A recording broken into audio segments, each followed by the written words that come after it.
When Asher arrived, the court had yet to begin. Mia sat in the petitioner's seat while Morel sat at the defense table. Compared to Mia's nervousness, Morel was calm and unaffected. Mia had asked her family to stay away from court as their presence would make her uncomfortable, and they'd reluctantly agreed. She hadn't mentioned that her case started today, so Mia was surprised when Asher walked into the courtroom. Her eyes met his, and Asher gave Mia an encouraging smile before sitting in the viewing gallery. Mia's nervous mood eased a bit because of Asher's presence, but unlike her lawyer, Mia didn't have much confidence she would win her case. Morel wasn't an easy opponent to deal with, and the lawyer he'd hired wasn't just one of the top divorce lawyers in the country. He was the top divorce lawyer in the country. He had never lost a case. Mia could admit she was scared, even though the evidence was on her side. "All rise, court is now in session. The Honorable Judge Clarence Clancy is presiding." The bailiff called the court to order, and as the judge entered the courtroom, everyone rose respectfully to greet him. The judge pounded his gavel and said, "Please be seated." As the trial began, the lawyers on both sides delivered their opening arguments. Mia was petitioning the court for an annulment because their marriage was a marriage in name only, and Mia had been coerced into marrying Morel. Conversely, Morel argued that their relationship was loving and long-standing and refused to annul. Mia was the first witness to take the witness stand. After being sworn in, Sheila began to question her client. "Miss Dexter, under what circumstances did you agree to marry Mr. Morel? You've indicated that your marriage to Mr. Morel wasn't a true marriage and that you have no feelings for him. So why did you marry him?" Mia felt her heart skip a beat as she listened to Sheila's first question. She couldn't help but glance at Asher. Mia had known this question was coming, just not that Asher would be in the room to hear her answer it. Asher stared at Mia. His amber eyes flashed, revealing his eagerness to hear her answer. He'd wanted to know why Mia married Morel for a long time. "Miss Dexter, please answer my question," Miss Draper reminded Mia. Mia took a deep breath, straightened her shoulders, and, looking at the judge with a firm gaze, answered truthfully. "I married Morel because he threatened to expose my boyfriend's secret." Asher rested his chin on his palm and leaned on the armrest of the wooden chair. His eyes narrowed as he stared at Mia. He didn't even blink as he listened to her continue to answer. "My boyfriend was working undercover at that time. He was a spy. Morel had discovered his true identity and threatened to expose my boyfriend to his enemies if I didn't marry him." Mia swallowed hard after saying this because she could feel a sharp, burning gaze shooting toward her from the viewing gallery. She could feel Asher's eyes on her but didn't dare to turn and look at him. Asher crossed his arms and stared straight at Mia on the stand. Asher's breathing was somewhat heavy, and his emotions were in turmoil. He was angry with himself that this thought had never occurred to him. Now that Mia had said it, given the timing of her marriage, it all made perfect sense. Asher knew she was telling the truth. After asking Mia several more clarifying questions, Sheila sat down and Morel's lawyer stood to question Mia. Morel's attorney asked, "Ms. Dexter, were there any witnesses to these so-called threats you claim my client made?" "No, we were alone when he threatened me, but I'm not lying." Mia glared at Morel, but his expression remained indifferent. Morel didn't seem troubled by the proceedings. He appeared confident, if not borderline bored. His lawyer continued, "Before marriage, my client's premarital relationship with his wife was warm, loving, and protective. To attest to his closeness, I'd like to call my first witness, Jade Campbell." Jade entered the courtroom and Asher stared at her coldly, but she didn't look at him. Mia passed Jade as she stepped down, and Jade appeared calm and resolute as she took the stand. Morel's lawyer asked Jade, "Miss Campbell, as a former colleague of the petitioner, please tell me what you witnessed of Mr. and Mrs. Morel's relationship while they were still dating." Jade began to answer the lawyer's many questions. "Before their marriage, I often saw Mr. Morel visit Mia at work, and I've seen them embrace and kiss in public more than once. Mr. Morel would often come to the company to take Mia to lunch, and if she weren't ready to leave yet, he'd sit with her in the newsroom. Their relationship appeared intimate, and Mr. Morel seemed very protective of Mia." Morell's lawyer nodded in approval. Miss Campbell, are you and Mrs. Morell friends? No, we are not. Mia doesn't like me. May I ask why Mrs. Morell doesn't like you? Jade paused before saying, Because she hooked up behind my back with my boyfriend. Your Honor, at this time, I would like to enter into the record Exhibit 1. Granted, the judge proclaimed. Morell's lawyer passed a photo to Jade. Ms. Campbell, please look carefully. Is the boyfriend you mentioned the man in this picture? Yes, that's him. Judge, the gentleman in the photo is named Asher Worthington. He is the boyfriend mentioned by the petitioner earlier. He formerly worked for the Army Intelligence as a spy. A photo of Asher and Jade standing together at the door of Asher's apartment was projected onto a large screen. Asher looked at his picture. His eyes flickered and he pursed his lips, but otherwise he showed no reaction. Asher was more concerned with observing others in the courtroom. In particular, Ms. Draper, Mia's attorney, who had remained remarkably quiet during the other lawyer's questioning. Next question, Miss Campbell. Are you currently pregnant? He asked. Yes, and the child is my boyfriend's. This boyfriend is the same Asher Worthington as in the photo, correct? The lawyer pressed on. Yes, sir. Your Honor, at this time, I would like to enter into the record my second piece of evidence. Permission granted. The judge agreed. Morell's lawyer tapped the laptop on his desk and a DNA report appeared on the overhead projector. Ms. Campbell, do you recognize this document? Jade nodded. Yes, it's the prenatal DNA report for my unborn child. As you can see, this DNA report compares my baby's DNA to Mr. Worthington's. The paternity test shows that Mr. Worthington is the biological father of my child. Morell's lawyer turned to the judge. My client's wife called Mr. Worthington her boyfriend and said it was him she was protecting when she married Mr. Morell. However, if their relationship was that profound, why would Miss Campbell be pregnant with Mr. Worthington's child? It seems any relationship between the former Miss Dexter and Mr. Worthington was a fleeting indiscretion. At the same time, Miss Campbell and Mr. Worthington share a deep connection that has led to them conceiving a child together. At the same time, Miss Dexter and Mr. Morell have continued to share an intimate and loving relationship. At this time, I ask that the judge dismiss this case and throw out the petitioner's request for an annulment. Asher sat in the gallery, trying not to roll his eyes. Morell's lawyer sure liked to hear himself talk. Too bad everything he was saying was nonsense. Counsel for the petitioner, do you wish to challenge this motion? The judge asked. Sheila was so nervous that she could feel cold sweat dripping down her sides, but outwardly she remained calm. After a long pause, she cleared her throat and said, Not at this time, Your Honor. Asher had expected this, so he didn't express any surprise. On the other hand, Mia looked at her lawyer in utter disbelief. Bending close to her, Mia furiously whispered, Sheila, do you have nothing else to say? Miss Dexter, you have heard the evidence as I have. We are about to lose this case. Sheila whispered back. Yes, which is why you need to do something. If you don't do your job, I will lose. Mia hissed. If she lost this petition, they would have to start over with divorce proceedings, and Morell could drag this process on and on. She couldn't afford to lose. Miss Dexter, it's not that I don't want to help you, but...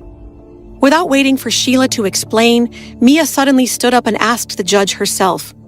Your Honor, I would like to request a recess to speak with my attorney. The judge thought momentarily, nodded, and lifted his gavel. Request granted. We'll reconvene again in 2 days at 9:00 a.m. The court is adjourned.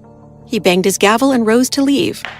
Mia heaved a sigh of relief and fell back into her chair. It was as if someone had drained all the energy out of her. Her face was pale, and she had the beginnings of a monster headache. Mia turned to Sheila and her assistant, who were packing their documents and preparing to depart. Sheila, don't be in such a hurry to leave. I need to speak to you. Morell had already led his lawyer and assistants out of the courtroom. He didn't even look at Mia on his way out. When Mia and Sheila left the courtroom, they immediately ran into Asher, who was waiting for them. He lazily leaned against the wall outside the courtroom with his jacket slung casually over his shoulder. When he saw Mia and Sheila exit, he straightened and said, "Mia, Miss Draper, we need to talk." Sheila was momentarily stunned, and Mia blinked in surprise. What was Asher up to? "There's a quiet coffee shop just down the street on the corner, if you'll follow me." Asher explained nothing further before heading toward the building's exit. After looking at each other, Mia and Sheila dutifully followed him. The three of them sat down in the coffee shop. After everyone ordered coffee, Mia turned to her lawyer. "Sheila, Asher waved at Mia. "Leave it to me." Mia nodded in relief as the uneasy feeling inside her calmed down and the fatigue in her body and mind subsided a bit. At least, at this moment, Mia knew that she wasn't fighting this battle alone. Asher was here, standing by her side and protecting her. "Ms. Draper, can you win Mia's case?" Asher's attitude was calm but watchful as he questioned Mia's attorney. "Mr. Worthington, no matter how good a lawyer is, she can't be 100% sure of any victory. I'm sorry, I can't give you a definite answer to this question." "Is that so?" Asher raised his eyes. "Ms. Draper, do you believe you are doing your best to win this case for Mia?" he asked. Ms. Draper was growing defensive as she assured him, "Mr. Worthington, I am doing everything possible to best represent my client." "I see." Asher nodded. "At this time, Mia no longer requires your legal representation. You're fired." "What? You can't fire me! You're not my client and I'm not your lawyer!" Sheila exclaimed. Asher gazed at the outraged attorney before tapping his finger on the table and asking, "So, Ms. Draper, tell me, how much did Morrell pay you to lose this case?"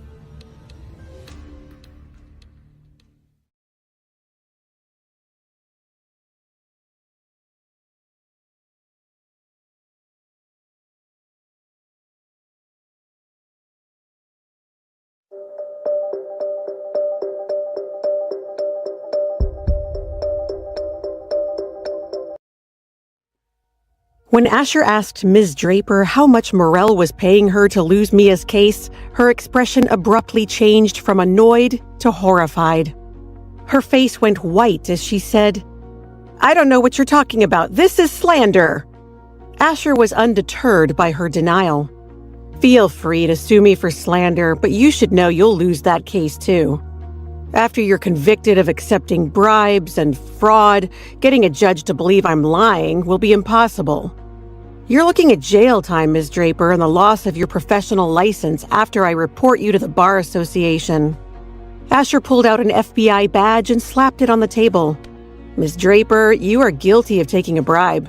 Tell me the whole truth right now, or I will call my colleagues at the FBI, and they can take you down to the station for booking and questioning."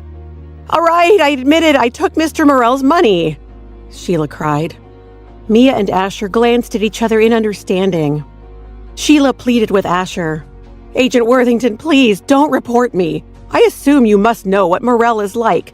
I accepted his money and agreed to lose the case, but he threatened me. I didn't know what else to do." Mia sighed. "I can understand your difficulties. Morrell would do anything to win. I have no doubt he threatened you." Asher looked at Mia. "What do you want me to do?" he asked. "Don't make things difficult for Miss Draper. Let her go," Mia murmured. "I'm not talking about her. I'm talking about your case," Asher clarified. "I can hire another lawyer," Mia replied.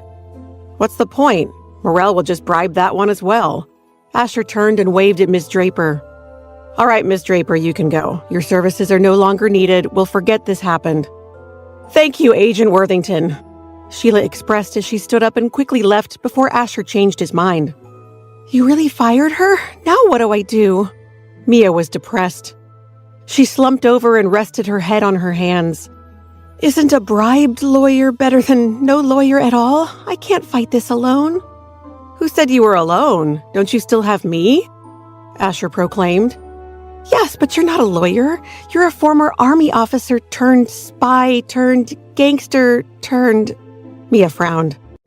"Wait, what exactly are you now that your mission is over? Unemployed?" she asked. Asher scoffed. "Didn't you just see me show my badge to Miss Draper? I've already told you I'm an FBI agent." Mia blinked. When Asher asked Ms. Draper how much Morell was paying her to lose Mia's case, her expression abruptly changed from annoyed to horrified. Her face went white as she said, "I don't know what you're talking about. This is slander." Asher was undeterred by her denial. "Feel free to sue me for slander, but you should know you'll lose that case too. After you're convicted of accepting bribes and fraud, getting a judge to believe I'm lying will be impossible. You're looking at jail time, Ms. Draper, and the loss of your professional license after I report you to the Bar Association." Asher pulled out an FBI badge and slapped it on the table. "Ms. Draper, you are guilty of taking a bribe. Tell me the whole truth right now, or I will call my colleagues at the FBI, and they can take you down to the station for booking and questioning." "All right, I admit it, I took Mr. Morell's money," Sheila cried. Mia and Asher glanced at each other in understanding. Sheila pleaded with Asher. "Agent Worthington, please, don't report me. I assume you must know what Morell is like. I accepted his money and agreed to lose the case, but he threatened me. I didn't know what else to do." Mia sighed. "I can understand your difficulties. Morell would do anything to win. I have no doubt he threatened you." Asher looked at Mia. "What do you want me to do?" he asked. "Don't make things difficult for Miss Draper. Let her go," Mia murmured. "I'm not talking about her. I'm talking about your case," Asher clarified. "I can hire another lawyer," Mia replied. "What's the point? Morell will just bribe that one as well." Asher turned and waved at Miss Draper. "All right, Miss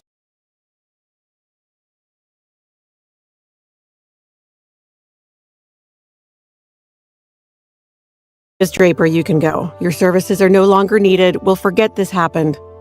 "Thank you, Agent Worthington," Sheila expressed as she stood up and quickly left before Asher changed his mind.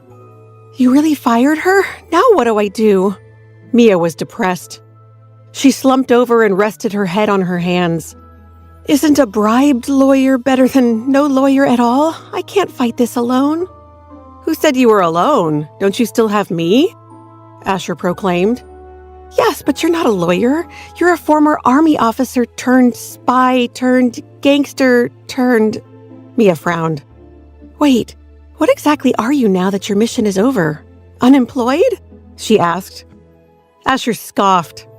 "Didn't you just see me show my badge to Miss Draper? I've already told you I'm an FBI agent." Mia blinked. "Wait, that badge was real? I thought you were bluffing." Asher grinned. "Nope. I've been honorably discharged from the Army and scooped up by the FBI. I'll be working for Agent Tanner out of the Arizona field office. My two conditions were no undercover work and Darnell as my partner. Tanner agreed to both." He patted her head and leaned close. "So you don't have to worry. No more spy missions. How are you feeling, by the way? Any better?" At the mention of how she was feeling, Mia was reminded of what the doctor had told her and felt a wave of sadness. She couldn't think about that right now. Mia shook her head and pretended to be strong. "I'm fine. Let's talk about my case." Asher's expression turned serious. "Why didn't you tell me why you married Morell?" he asked. Mia bit her lips and said, "I'm sorry." "Were you afraid I would blame myself?" he asked her knowingly. "Yes, of course. I didn't want you to feel sad or guilty." "But my burden was made worse by you not telling me the truth." Asher took a deep breath. "If you had told me the truth earlier, maybe we wouldn't have ended up like this." After hearing what he said, Mia's eyes welled with guilty tears. Seeing this, Asher hurriedly comforted her. "I didn't mean to sound like I was blaming you. I understand you thought you were protecting me. We've both made mistakes here. The lesson here is that no matter what happens, we must tell one another the truth and trust each other." "Yes," Mia nodded and looked at him. "Am I going to lose you forever because of this?" "Do you think you can get rid of me that easily?" Asher asked her with a smile. "All right, let's settle the matter before us first, then we can talk about the future." Asher took a sip of his forgotten coffee while he thought for a moment. "Okay, first things first. You no longer have a lawyer, and anyone else you hire will only end up in Morell's pocket as well. So there's only one solution. You must continue without a lawyer." "What do you mean?" Mia looked at Asher in astonishment. You can't possibly want me to act as my own attorney. That's exactly what I want you to do. Morel's divorce lawyer is the best there is. How can I go up against someone like that? Mia cried. Asher waved away her concern. So what if the guy can talk a lot and argue in circles? You have something way more important on your side. The truth. We get the evidence to back your claims, and it doesn't matter how good Morel's lawyer is. But what proof do we have? Mia felt defeated. They have strong evidence on their side. Everything I claim is he said, she said. There's no way for me to prove my claims. Let's analyze their evidence. Asher raised his hand and began to tick points off on his fingers. First, Jade is pregnant with my child, but I don't love her, I love you. I'm standing by your side, not hers. Secondly, Jade likely got pregnant via artificial insemination. I suspect now that nothing happened between us that night. If I loved her, why would she have to go to such lengths to have my child? Mia was stunned. Jade's child was artificially inseminated? She shrieked. Darnell is getting a warrant for Jade's medical records to prove it, but we believe it's true. We'll use those medical records in court to prove it. We can go after Jade at the same time as Morel. Yes, okay. Mia was feeling a bit hopeful, but still had her doubts. But I think we need more than those things. What other evidence do we have? Asher continued. Third piece of evidence is Worthington's tattoo on your chest. And I have Mia tattooed on mine. Why would we do that if we didn't see this as a lifetime commitment? Mia bit her lower lip guiltily. She sighed. About that, my tattoo, Morel saw it and dragged me to a shop and had it lasered off. I didn't want to do it, but they forced me. Asher crossed his arms over his chest and shook his head at Mia.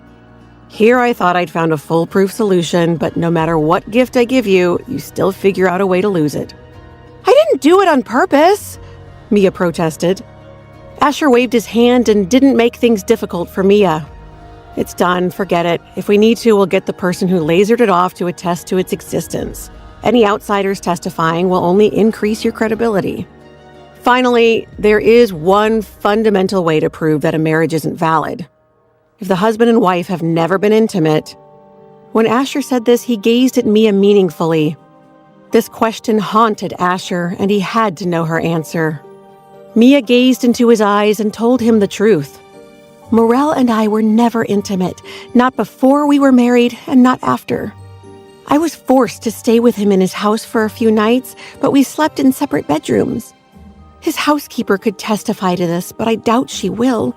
For the rest of our marriage, I stayed with my parents. Never? Asher was thrilled by Mia's answer, but surprised. Really surprised. Mia glared at him. Why are you looking at me like that? What? Don't you believe me? Do you think I'm the kind of woman who sleeps with more than one man at a time? Mia, it's not you that I'm surprised about, it's Morel. I can't believe he tolerated that. Maybe you should reconsider this marriage after all. Asher! Mia angrily scowled at him. Asher spread his arms in disbelief. I mean, come on. If Morel was willing to put up with no sex, he must truly love you. Mia gritted her teeth. Can we get back to discussing my case, please? Asher laughed. Okay, I'm just teasing. We'll get back to your case. But first, more coffee. He waved to their server, who came to their table and poured them each another cup of coffee. Asher continued advising her. The most important thing you can do when representing yourself in court is to show confidence. Don't act nervous. No fidgeting or stammering. Look everyone in the eye and tell it like it is. I know you can do it. I've seen you be arrogant and bossy plenty of times. I'm going to assume there's a compliment somewhere in that statement, Mia said dryly. Fine, I'll do it. I'll represent myself. Mia blew on her coffee and took a sip. She leaned back in her seat and looked at Asher thoughtfully. Asher, I'm surprised. How do you know so much about the law? Why are you so surprised? Asher stirred his coffee with a spoon. Haven't you realized by now that I know everything? Mia snorted. Or you're just extremely cocky and a know-it-all. Asher ignored her. All right, go home and rest. I'll work on gathering the evidence. Mia shook her head. I'm too wound up to rest. Let me help you. Well, if you think you're up to it, there's one thing you can do. Go to Morell's mansion and talk to his housekeeper when he's not home. See if she'll testify to the state of your marriage. Mia insisted. There's no way she'll testify against Morell. Asher leaned forward on his elbows and lowered his voice. You just need to get her to admit it to you. Once she does, we can subpoena her to testify if necessary. We just need to know in advance what she'll say. Record her with your phone. A recording where both parties don't know they're being recorded wouldn't be admissible in court. But the housekeeper likely won't know that. Maybe we can use it to compel her to testify. Mia looked at Asher in disbelief. Are you sure you don't have a law degree? Asher grinned. I majored in art. Mia was stunned. Art? I don't believe you. Are you joking? Nope. I had no real career aspirations when choosing a major, so I picked the major that would most annoy my father. Plus, I've always liked to draw and heard I'd get to sketch nudes, so really it was a no-brainer. Okay, that I can believe, Mia nodded. Still, art major or not, I wish you could defend me. You're so knowledgeable. I know I'd win if you were my attorney. Mia, you got this. Seriously, don't underestimate yourself. You are eloquent and strong, and I know you can do this. Mia felt renewed confidence now that she had Asher's support. They had always made such a great team in the past. Mia thought they just might win this annulment with him by her side. Will you come with me when I return to court? Mia asked Asher hopefully. He looked surprised by her question. Of course, you don't even have to ask. From now on, we'll be by each other's sides. Asher reached across the table and took Mia's hands in his. By the time we're through with Morell and Jade, they won't even know what hit them. Asher squeezed Mia's hands across the table. We got this, Mia. We're a team, and we're no longer going to accept others trying to destroy what we have together. Mia smiled at him, feeling renewed hope and confidence as she repeated, We got this. Asher raised Mia's hands and kissed them before releasing them and standing. He pulled out his wallet to pay for their coffee. We've got a lot of work to do, so we better get going. Mia stood up, filled with motivation. Okay, time to split up. I'm off to Morell's to talk to his housekeeper. He's probably in his office, so now would be a good time to go since he's not likely to be home. Asher threw a bill on the table and said, Good, I'm off to investigate Jade. Regardless of whether we find any evidence or not, we'll gather at Darnell's apartment tonight. Our homes are likely under surveillance by Morell's men, so Darnell's is our safest bet. Mia agreed. Good, just text me Darnell's new address. After that, they left the cafe and went their way. Mia headed to Morell's mansion while Asher called Darnell from his car. Did you get a judge to authorize a warrant for Jade's medical records? He asked. Yep, in fact, I got the warrant in my hand and I'm leaving for Dr. Overton's clinic right now. Darnell replied. Care to join me? Asher started his car and headed for the FBI field office. I'll come pick you up. Meet me out front. I'll be there in 10 minutes. After picking up Darnell, the two headed to the women's clinic. When they walked in, several couples were waiting in the lobby. Not wanting to cause a scene, Asher discreetly showed his badge to the receptionist and asked to speak to Dr. Overton. They were quickly shown into the doctor's office to wait. A few minutes later, Dr. Overton joined them looking a bit frazzled. Are you the FBI agents? My goodness, I almost fainted when my nurse told me you were here to see me. What's wrong? Has something happened? Asher replied, I'm Special Agent Worthington and this is Special Agent Young. We're here because we have a search warrant for Jade Campbell's medical records. Jade? Dr. Overton said in surprise. That nice young woman? Has she done something wrong? Darnell replied, I'm afraid we aren't at liberty to say. He handed her the warrant. Dr. Overton scanned it and then buzzed the receptionist. Can you please have Jade Campbell's medical file brought to my office immediately? A few minutes later, the receptionist knocked and handed Dr. Overton a file. The doctor handed it across her desk to Asher. Jade is a new patient, so we don't have a large file on her. I just began seeing her this month. Asher and Darnell exchanged a glance, and then Asher flipped open Jade's file. His eyes quickly scanned the file, but his expression gave nothing away. He flipped through the pages of Jade's file and then handed the file to Darnell before addressing Dr. Overton again. I have a few questions for you, Doctor. Dr. Overton nodded. All right, I'm happy to answer your questions as long as they don't violate doctor-patient confidentiality. No, my questions are procedural. I won't ask for anything privileged. Dr. Overton, is it customary to conduct paternity DNA tests on your artificial insemination client's baby? Asher asked. The doctor looked surprised. No, not at all. My patients either come in with a current partner seeking my help because of fertility issues, or they use donors. Questions of paternity are rare. We don't even run those kinds of tests here. We would send our clients to another provider. And do patients ever provide their own samples for insemination? He further queried. Her eyes widened. You're asking if patients bring in their own samples from home, right? No, never. We take the samples either from the potential father or a donor right here in the clinic.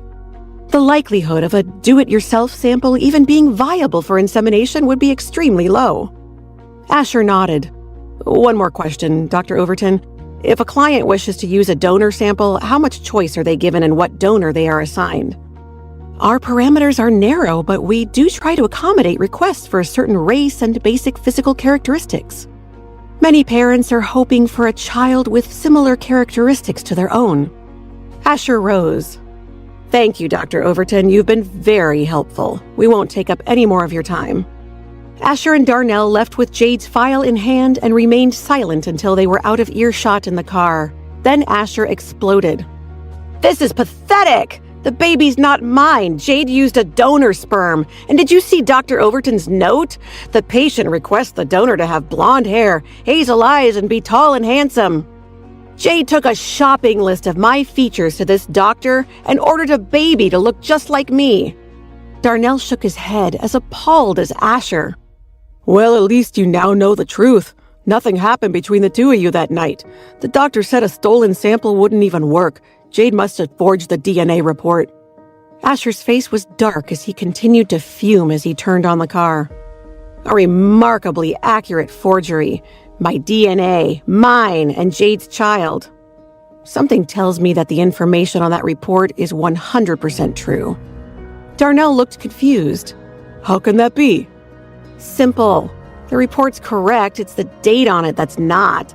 I bet that's the paternity test from 4 years ago when Jade really did miscarry my child. Darnell whistled. Damn, that's cold. This woman is crazy. So what's next? Asher looked grim but determined. Look into the people around Jade, particularly anyone she might have worked with on Mia's paper. I'm betting Jade's got a sympathetic pal who is a Photoshop whiz who helped her with the forgery. Find this person and get their statement on record. Threaten them with conspiracy to commit fraud, and I'm sure they'll roll over on Jade in seconds. Asher continued to fume. He was relieved nothing happened between him and Jade, but enraged the woman had used their lost child in such a way. Jade needed to be taken down once and for all. Asher was through letting her hurt the people he cared about. While things had panned out for Asher at the women's clinic, Mia wasn't having as much luck with Morel's housekeeper, Dora. The housekeeper had worked for Morel for many years, and clearly her loyalties lay with her employer. Dora sighed and asked Mia wistfully, Mr. Morel really loves you. Why do you have to go against him? Is there nothing that can be done to bring you two together again? Mia replied, Dora, how can you say we were ever together in the first place? I haven't spent the night here since the first few days of our marriage, and I had my own bedroom when I did. The housekeeper waved her hand dismissively. So what if you did? What didn't happen in the past doesn't matter. I believe the two of you can still come together and have a loving and happy marriage. You just need to give Mr. Morel a chance. Gotcha, Mia thought silently. Dora had just acknowledged on tape that Morel and Mia slept in separate bedrooms. Even though she'd gotten what she'd come for, Mia decided she couldn't pass this opportunity up. When Mia was about to leave, she pretended to have forgotten something and hurriedly turned back. Oh, Dora, I forgot. I left some of my belongings in my bedroom. I'm going upstairs to fetch my things. I won't be long. Do you need me to send a maid to help you pack? Dora asked. No, I'll be fine. It's just a few pairs of earrings and such. Mia hurried upstairs, but instead of heading to her bedroom, she went straight to Morel's study. Entering, Mia began to search the room. She didn't even know what she was looking for, but Mia figured if she was going to find anything to help her case, it would be here in Morell's study. Mia searched the bookshelves and then began rummaging through Morell's desk. All of the drawers of his desk were unlocked except for one. Mia had a feeling if there was any evidence in his office, it would be in that locked drawer. She grabbed a large paperclip off the top of Morell's desk and began to pick the lock. 5 minutes later, Mia heard a click, and then she opened the drawer. Inside the drawer, there was a stack of files. The top one was marked Sheila Draper. Mia grew excited. She flipped open Sheila's file and was disappointed to see a standard check made out to her for legal services rendered in relation to a property Morell owned. It was obviously a lie, but then again, Morell hadn't gotten to where he was by being stupid. No doubt keeping a drawer full of obvious blackmail files wouldn't be the smartest idea. Slightly disappointed, Mia still took photos of Sheila's file and then carefully put it back. She quickly rummaged through the rest of the files. All were labeled except the last one, which was blank. Mia flipped open the file and her heart stopped, because this was Morell's file on Mia. Inside was information on Mia's family, employer, education, credit, bank accounts, even the names of men she had gone on blind dates with in college. Morell had done a complete background check on her. Was there information on Asher in the file? Mia knew the evidence of Morell's blackmail of her would end this case. She began flipping through the pages, hoping to find something incriminating that would prove Morell had known Asher's true identity and bribed her with it. Mia didn't find anything related to his blackmail of her. What she found instead was 1,000 times worse. Morell had Mia's medical records. He'd known she'd been seeing Dr. Hastings. Morell had known Mia was pregnant. Mia's hand shook as she read the document in her hand. Morell knew she'd miscarried because he'd been bribing Dr. Hastings. Her head began to spin. Dr. Singh at her family's hospital had said Mia's child was developing well, and that despite a few complications, the baby was healthy. And then a few hours later, her baby died. Suddenly, unexpectedly.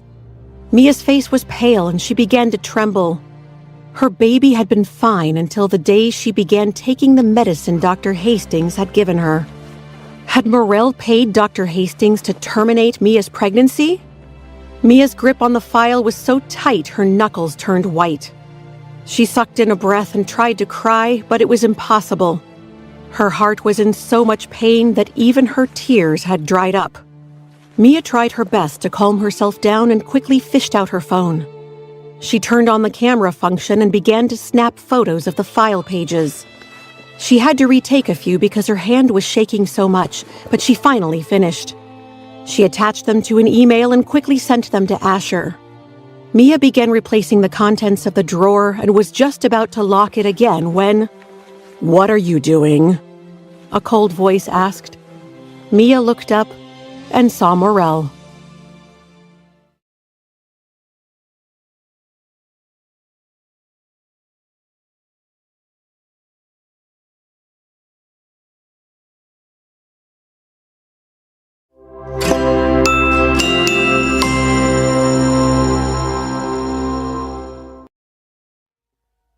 When Morell saw Mia shutting his desk drawer, a trace of panic flashed across his usually calm face. "What are you doing?" Morell quickly walked over to her, but Mia dodged him. "Morell!" Mia's voice was trembling as she asked him, "What did you do? What did you do? What did you do?" She quickly grew hysterical. Morell's usually indifferent face filled with concern. "Mia, what's wrong? What happened?" he demanded. Mia's eyes teared up and she lost control of her emotions. Tears of pain poured out of her as she cried, "Tell me, what did you do?" "Mia, calm down. I don't know what you're talking about. Come, sit down." Morell tried to soothe her, but Mia wasn't having it. "You killed him, didn't you? Admit it!" Mia suddenly rushed toward Morell. Her small fists pounded on his chest as she shouted at him. "Why? Why did you have to kill my baby?" she roared. "Mia, I don't know what you're talking about. I didn't." Mia didn't let Morel finish before she smacked him across the face. 5 red finger marks appeared instantly on his cheek. "Morel, you are the most disgusting and terrifying person I have ever met.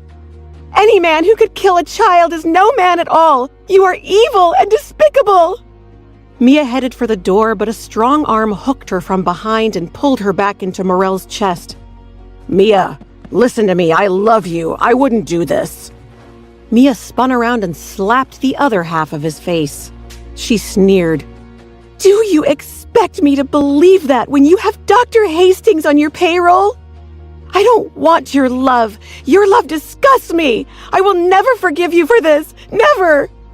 Mia turned and left, leaving Morel standing alone in his study.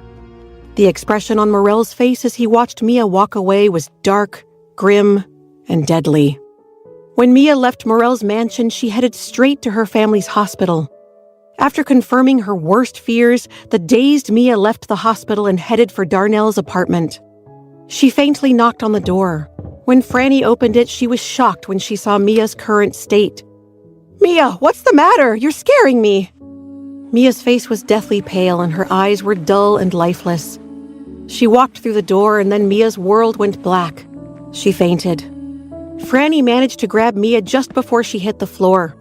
Holding her up, Franny stood in the doorway shouting, "Darnell! Darnell, come quickly! Mia fainted!" Darnell rushed over and lifted Mia into his arms. As he carried her into the apartment, he anxiously asked Franny, "What happened to her? Why did she faint?" "I don't know. She knocked on the door and when I answered, she fainted. Something's wrong. She looks terrible. I'm calling Asher." Franny quickly dialed Asher's number and told him what had happened.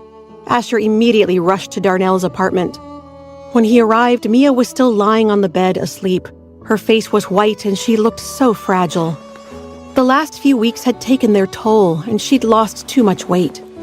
Asher threw his jacket on the sofa and asked Darnell, "How is she? Has she seen a doctor?" "One of my neighbors is a doctor. I got him to come to check on her. The doctor said she was likely suffering from exhaustion and low blood sugar. He recommended me a rest, drink plenty of liquids, and that we should try to get her to eat something when she wakes up." Asher picked up a chair and sat beside Mia. With a pained heart, he caressed her face and picked up her hand to kiss Mia's palm. "Asher, don't worry. She'll be okay. Mia just needs to rest," Franny advised him kindly. Asher nodded, but his gaze remained locked on Mia's face. How could Mia not be tired? Her forced marriage and lost child had taken their toll. Mia was so strong, but even the strongest had their breaking point. With all that she'd had to endure recently, it was surprising this hadn't happened sooner. Mia slept for several hours. It was dinner time when she finally woke up. When she walked into Darnell's living room, Asher sat at the coffee table sorting court documents. The moment he saw Mia, Asher immediately threw down his pen and went to her. Asher lifted Mia, carrying her to the sofa and setting her on his lap. "I'm sorry to be so much trouble," Mia whispered. Asher wiped away her tears in heartache. "You have nothing to be sorry for. None of this is your fault." "Asher, I have to win this annulment. I can't be with him anymore," she croaked. Asher stroked her back. "Our evidence is strong. We're going to win. You just have to believe in yourself, and I'll be by your side the whole time, okay?" Mia nodded. "Yes, but I need to tell you what I discovered." Asher interrupted her. "You can tell me after you eat something. You can't win this case without energy. You must be strong in mind and body when facing such a strong opponent." Mia nodded. "All right, let's eat first." Asher kissed her forehead and then set Mia on her feet. "Come on, Franny made dinner. We've just been waiting for you to wake up." Asher helped Mia into the dining room. When Franny saw Mia, she quickly came over to hug her. "Oh, I'm so glad you're feeling better. Come, sit down and eat. The 4 of us haven't eaten together in a long time." "Franny made the pasta you love," Darnell added as he sat down. Asher pulled her chair out so Mia could sit beside him. As they ate, the 3 continuously offered Mia more food. As soon as Mia took a bite, they would replace it on her plate with something else. As Asher started to serve her more salad, Mia stopped him and smiled helplessly. "Asher, enough. I can't finish all this. Don't waste it." You need to build back up your strength. Now, be good and eat more, and don't forget dessert." Mia could only helplessly listen to him, trying to eat all the food on her plate. After dinner, the four gathered in the living room to discuss Mia's case. At first, Mia felt a little awkward, but then she realized Darnell and Franny already knew pretty much the whole story, so she relaxed, snuggling into Asher's embrace. She hadn't felt this relaxed and at peace in a long time, and she knew it was because of the man who held her and the friends that supported her. Asher finished summarizing their evidence against Jade. The proof of artificial insemination and her use of a sperm donor should be enough to destroy the idea that there is anything between Jade and me. Mia nodded her agreement. Our final piece of evidence is what Mia found in Morell's study today, his file on Mia. It appears he's been aware of Mia's pregnancy for a while, as he was bribing her doctor. "Yes, and he killed our baby," Mia said softly. Asher watched Mia closely as he gently said, "Nothing in his file on you indicates that. It seems apparent that Morell obtained your medical records by bribing Dr. Hastings. We can go to the doctor and have her testify, but Morell's lawyer will argue that he was just a concerned husband tracking his wife's health. If he did something to the baby, we need proof." "Where's my purse?" Mia asked quietly. The other three exchanged glances. "It's on the hall table. I'll go get it." Franny quickly rose to fetch Mia's bag. When Franny returned, Mia opened it and set a pill bottle on the table. "These are the pills Dr. Hastings prescribed me right before I lost the baby. She told me they were hormone supplements." Mia pulled some folded sheets of paper out of her bag and opened them. "After leaving Morell's house today, I had the chief pharmacist at my family's hospital examine the pills. He immediately knew they weren't supplements. These are the results of his tests, but he's also willing to testify in court that these pills are a drug used by dermatologists to fight severe acne. The drug is rarely prescribed to women because it's a known cause of miscarriage." All four fell silent. The weight of what Mia was saying settled in. Asher's voice was hoarse and a bit choked up as he said, "We can use these tests to accuse Morell of a crime. While it doesn't put the drugs directly into Morell's hands, his connection to Dr. Hastings implicates him. Given the baby was mine, not his, it should leave the judge with enough doubt to grant the annulment." All agreed, and a short time later they finished their meeting. Darnell suggested, "Asher, you two should stay here tonight. You can sleep in the guest room." Asher looked at Mia. "What do you want to do?" he asked. Mia lazily buried herself in his arms and said, "Sounds good, especially since no one knows we're here." "All right, we'll stay here tonight. Thanks, Darnell," Asher responded. Franny rose. "I'll get Mia some clothes to sleep in." "Thank you, Franny." The four of them chatted until Mia fell asleep on Asher's shoulder. Franny patted Asher's arm and comforted him softly. "She'll be all right. Just give her some time." Asher smiled at Franny gratefully before standing up, carrying Mia in his arms. "I'll take her to bed. My thanks to both of you. Sleep well." Asher carried Mia into the guest room. Darnell's apartment wasn't large. The guest room was barely big enough for a chair, dresser, and queen-sized bed. Asher carefully lay Mia on the bed, afraid he would wake her, but as soon as he let go of Mia, she woke up. Mia looked up at Asher with a sleepy look. Her thick eyelashes fluttered in what he knew was an unintentionally seductive move, but his eyes still unconsciously narrowed. "I woke you up," he said softly. His face was just above hers. Asher's warm breath brushed against Mia's lips, causing her heart to beat faster. She wrapped her arms around his neck, but then Mia seemed to remember something. Asher watched as her eyes dimmed. "What's wrong?" he asked gently. Mia shook her head. Asher leaned closer to her.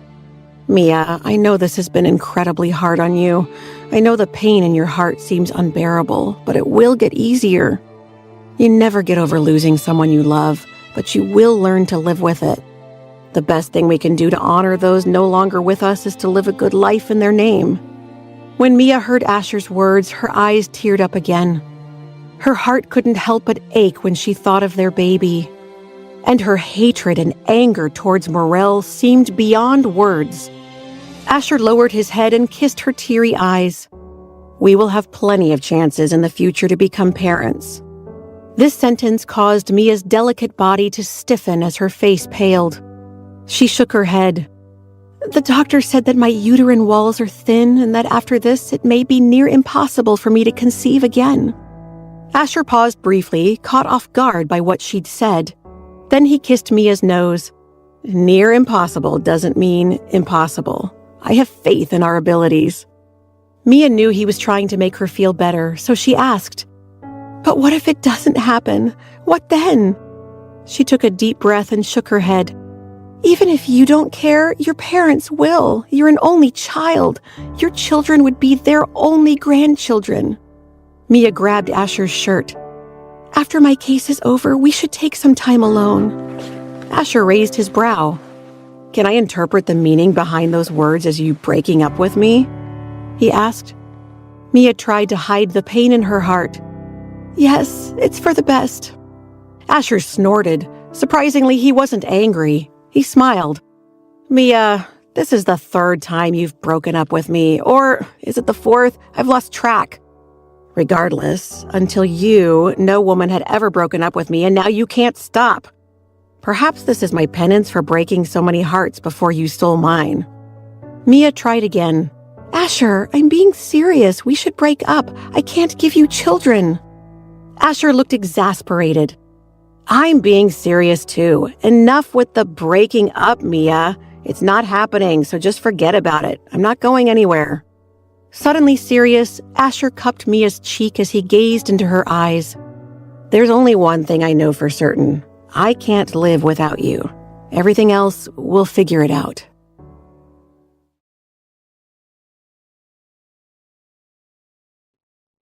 Mia's eyes welled with tears as Asher cupped her cheek and told her, There's only one thing I know for certain. I can't live without you. Everything else, we'll figure it out. Even if it means we can't have children? Mia asked again. Yes, but don't give up on us so easily. There are many options for us to become parents, like surrogacy or adoption. Asher stroked Mia's cheek and smiled. In the meantime, we can keep trying the old-fashioned way, as much as you want, any way you want, anytime. I'm here for you. Mia smiled through her tears. You're such a hooligan, she croaked. When Asher saw Mia finally smile, his heart eased. He held her hands tightly and put them on his chest. Yes, but I'm your hooligan. Mia smiled flirtatiously and tilted her head at Asher. Well, I'm still a married woman, so until we win my case, it's a little early to talk about children. Asher grinned. I'm just thinking ahead, wife. Mia's face turned slightly red.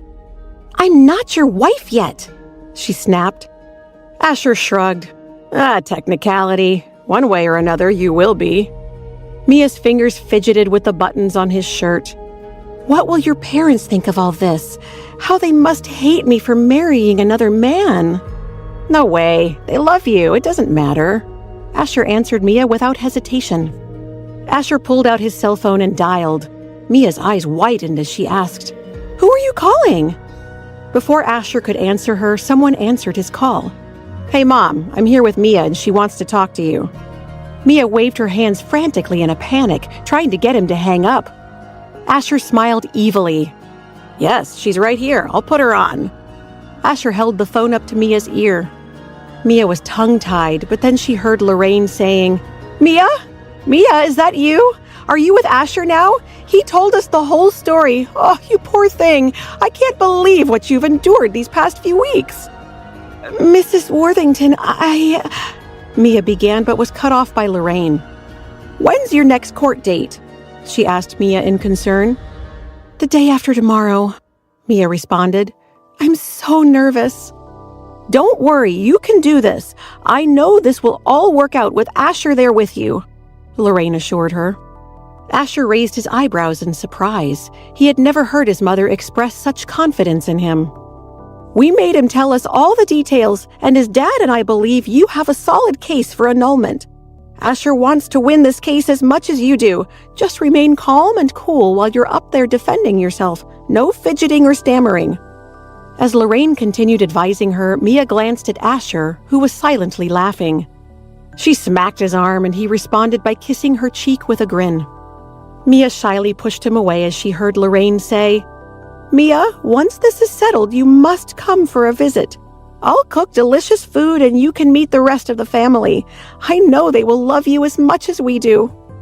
Mia felt touched by Lorraine's support and acceptance of her, but still felt guilty. "Mrs. Worthington, you are being so kind. I'm so sorry for all the trouble I've caused." "You're telling me you're sorry? Nonsense! There's nothing to be ashamed about. Love is messy. Come to see us, and maybe I'll share my love story with Asher's father." Asher frowned while Mia was intrigued and laughed. "All right, it's a deal," Mia agreed. "When everything has been taken care of, I will visit Flagstaff with Asher." Okay, enough girl talk. Give me the phone. I need to ask my mom something." Asher pulled the phone out of Mia's hand. "Mom, I'm putting you on speaker so things are crystal clear. Can you tell Mia you and Dad don't care that she's been married?"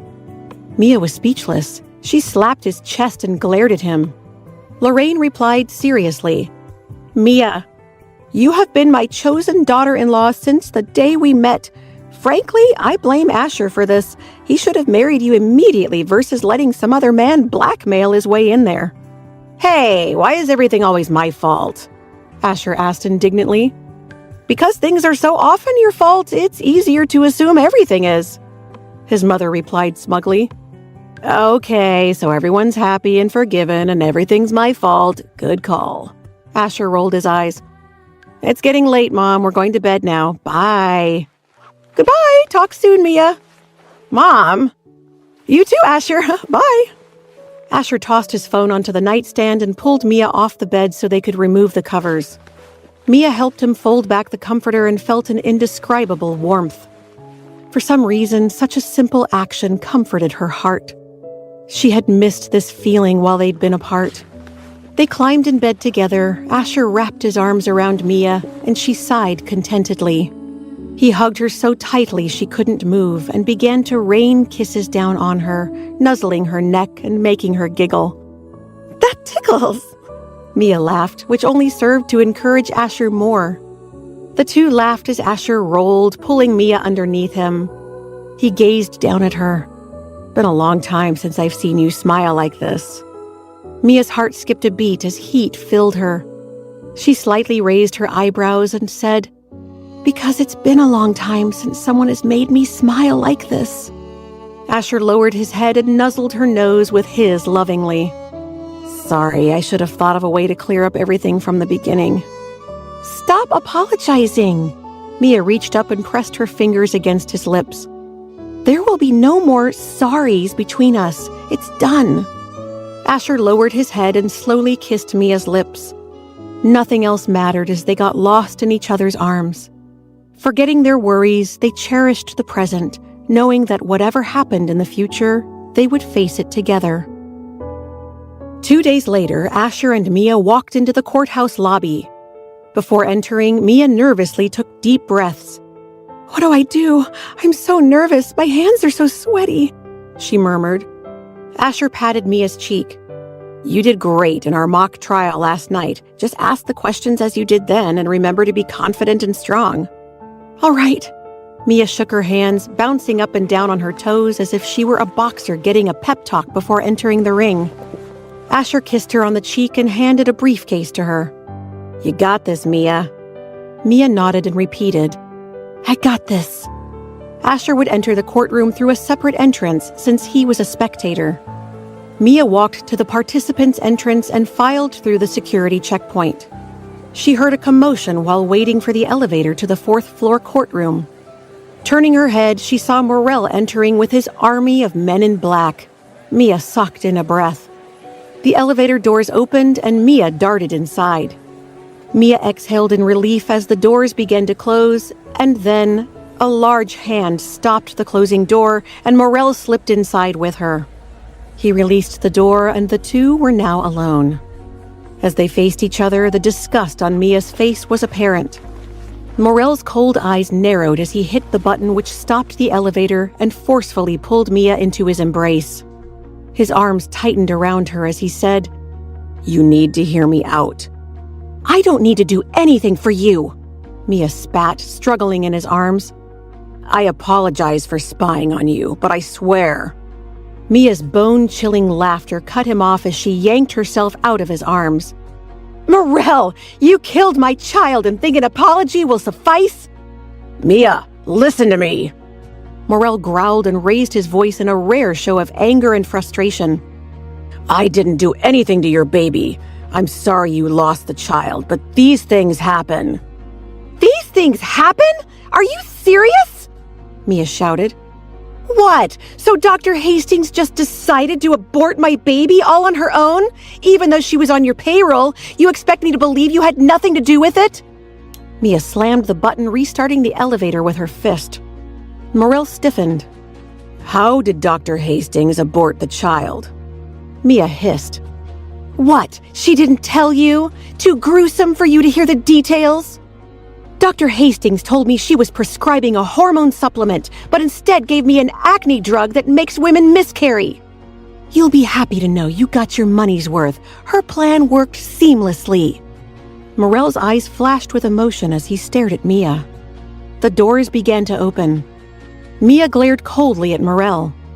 "I would rather die than spend one more minute married to you. I'll see you in court." Then Mia walked out of the elevator, not sparing Morel another glance. Mia took her place at the prosecution table while Asher sat behind her in the viewing gallery. It was as close as he could be to her, but Mia still felt as if he were miles away as she stood alone. The hearing began. After announcing she would represent herself going forward, Mia picked up the case where Sheila had left off. "Judge, in the last hearing, the defense attorney mentioned the pregnancy of Jade Campbell to undermine my relationship with Asher Worthington. I'd like to call Miss Campbell back to the stand to introduce new evidence." "Objection!" Morel's attorney stood up. "Your Honor, I object to the petitioner's recalling of Miss Campbell. This is an annulment case between the petitioner and my client, Mr. Morel. The defense called Miss Campbell to authenticate the close relationship between my client and the petitioner. I don't see the need to revisit this witness's testimony." His objection caught Mia off guard. She glanced at Asher sitting in the spectators' gallery.